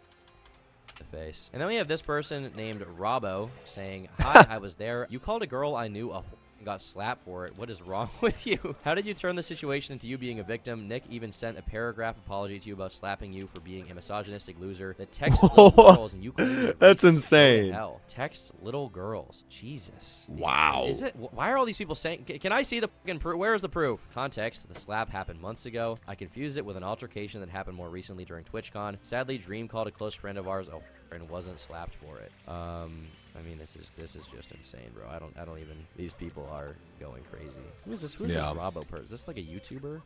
Who is this person? I mean, I'm not trying to little bro this person or anything, because I'm just me, you know. But I just don't know who this person is. Dream needs to stop hanging around these people, man. Here, Dream says, you weren't even in the same state as me when it happened. Whole tweet is a lie. I don't even know who you are, and I don't go around randomly disrespecting women. The continuous troll. I don't even know who you are, and I don't go around randomly disrespecting. Not even the guy who. Bro, why are you even engaging with? Why are you even talking to him, Dream? This guy's fucking stupid. Dream fucking sucks. He's so funny. He claimed this happened, lol, and he said every lie he could. Now this guy replied to himself and said essentially, oh, it was at a different party. He didn't get slapped for it, but it happened, I promise. Anything to win an argument on the internet. And that's true. This guy did. He said this, and then he like walked it back. He was like, I was confused. And of course the clarification got 3,000 likes, and this got this many. I'm not defending anyone. I was with Nick and the girl you called a for 3 days at TwitchCon. Did he call her that for 3 days, or was he with her for 3 days? Both of which were at the same party. Where did he call her? Why did he call her that? Was she acting like one. Okay, I don't know. Why did he call her that? I'm just curious. Like, what's going on here? You know, what's the context here? Now I'm like in deep. You know, now I'm like really curious about the situation and what went down there. I read that entire conversation. Like, Dream isn't ugly, he's fairly average, but that was the curse. All those girls imagined a perfect god under that mask, not some Floridian ginger. Exactly, dude. That's what I'm saying. And where you called her that, I don't care about. Yeah, that's very true. He's just, he's got weird, I don't know. I mean, I'm not trying to hate on people's looks or anything like that, but God, grow up. The internet isn't built to give you the ability. it's just weird how he acts so... fucking, he reminds me of that one meme of the fucking guy where he's like, I was there, and damn, with the chin, you know, and he's just always doing thirst traps and stuff, and I'm like, Dream, chill the fuck out, dude. Chill out with that. I need a diary. You should humble yourself. Against literal assault and slander. You intentionally misled people and I lied. I need help for exposing that. The concept of me calling a girl a W word for 3 days at TwitchCon is laughable. It sounds as ridiculous as it is. I was done talking about the situation, then you come in and say lies that obviously I have to clarify. Getting mad at me for exposing a terrible person because he apologized to you is so stupid. Given he kissed my ass to try and avoid. He said, obviously, I have to clarify. It's like, bro, you don't have to clarify anything. That's fucking weird. I have to address this. Guys, it's gonna have to happen. No, bro. Take this shit. Maybe he's taking it way too seriously, you know. Should just avoid it altogether. Avoid me saying anything. Don't cry when I sue your hypocritical, malicious for leaving up slanderous statements even when you admitted you were wrong. Here's proof of you calling her a W. Have a good day, little bro. Let's see this proof. Wait, this is it? Did we not get any context for this? Did we not get any context for this? Like, who cares?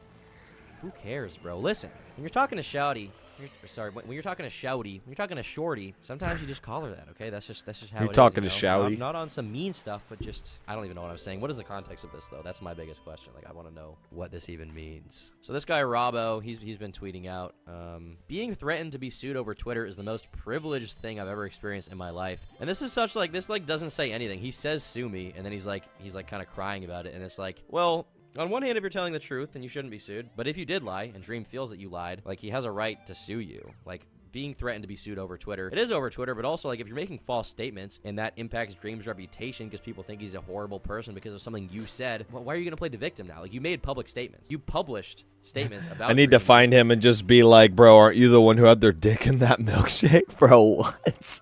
If he feels those are falsehodes, and God considering the fact damn that, like, it. you didn't take down the initial tweet, I don't know. The I don't feel fuck? that bad for you, you know? I don't know the This little word context on that privilege one. is just- That sounds fucked up. And this person posted a definition of defamation, and then this guy responds with privilege again. Like, this doesn't mean anything. This person says suing is a right, not a privilege. Man, I don't know what the truth is here. I wasn't at any of these interactions, so I truly have no way of knowing what went down here. Ultimately, I don't, like, care that much because it's like I wasn't involved with these people. But I would say, Dream, if you're innocent here, bro, just stop. Just stop. Just stop, Robbo, Dream. if you did lie, then you should probably stop tweeting right now because you probably don't want to end up in court if I had to guess. I mean, Dream suing that guy financially would probably not be worth it because that guy, I mean, I don't know if he has a bunch of money, but unless he does, it's probably just not worth it. Unless it's on the principle of it, like just wanting to sue someone for lying about you on the internet, which I guess is a whole other thing, but... Yeah, dude, Dream that's a whole lot of cringe. Whole lot of fucking cringe is what that shit is right there. My own personal opinion. Just flat make shit up and see how he reacts. Yeah, okay, I got you. I would just ask him. I'd just be like, bro, I don't know. I wouldn't even say anything to him. I would just be like, bro, you're not that important. I don't know. If I had to say anything, I don't fucking know. Be like, you ain't as important as you think you are. Or I'd just say, hi, what's good, bro? He's probably very polite in person. I'm not gonna lie.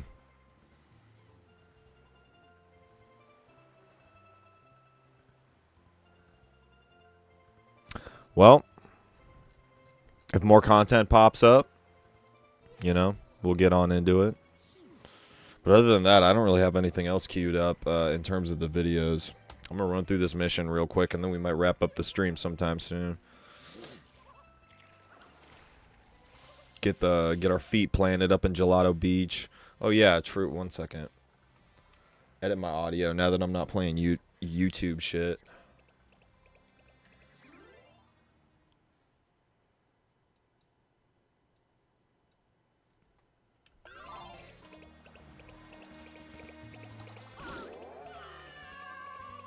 Yeah, I think it's all right. Yeah.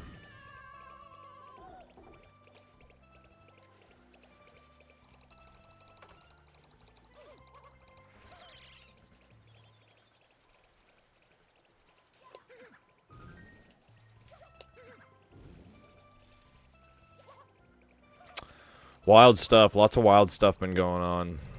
I hope we get some justice for Chud Logic. I don't think we're going to get a statement out of Dark Viper, though. I really don't think we're going to be seeing a statement from Dark Viper. Because he's a wussy. And he sucks.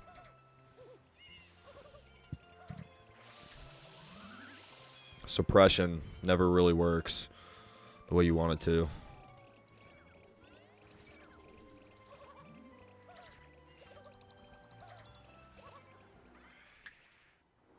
Oh, it's one of these missions? I thought it started off with the caterpillar one. Where you fight a big caterpillar or something.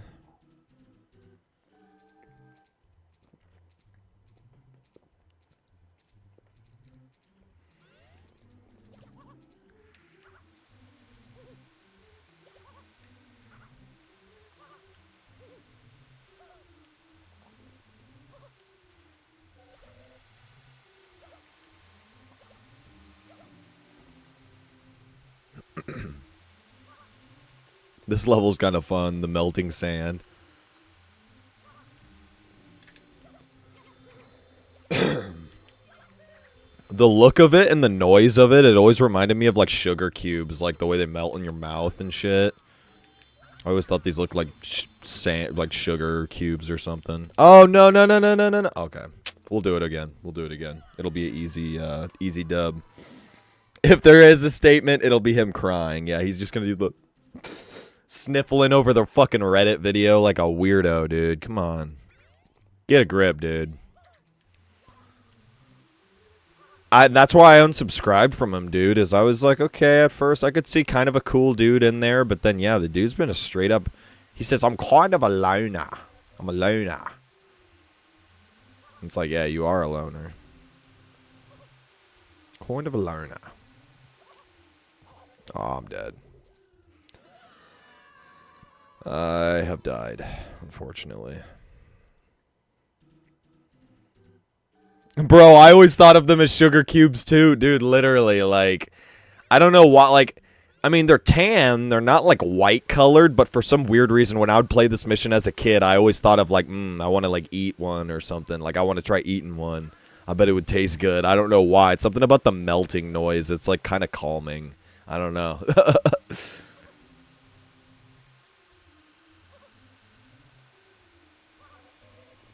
The little sizzle.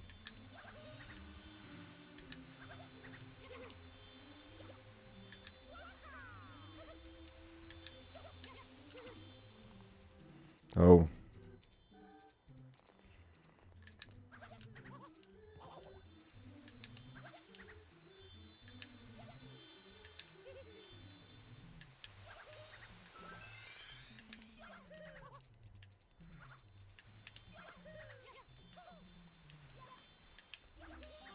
Nice. Got that shit. Easy dub. Easy dub.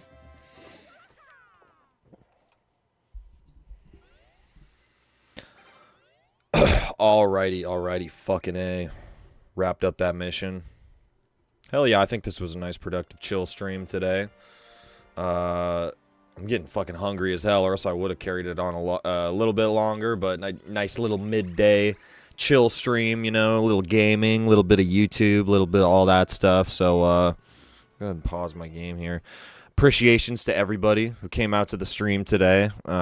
Everybody hanging out or vibing or whatever. Anybody who tossed a like on the video, I appreciate that. You know, if you enjoy the content, make sure to like, you know, subscribe if you haven't already. And in the description down below, I got my Twitter linked in case you want to follow me on there. I've got, like, updates and shit like that. Anytime I do go live, or if I plan on going live, it's kind of just sporadic whenever, you know, chill streams whenever shit's going down. So, appreciations to everybody for coming out today. Have a good rest of your day. Enjoy your Saturday. Have a good weekend. Deuces, everybody.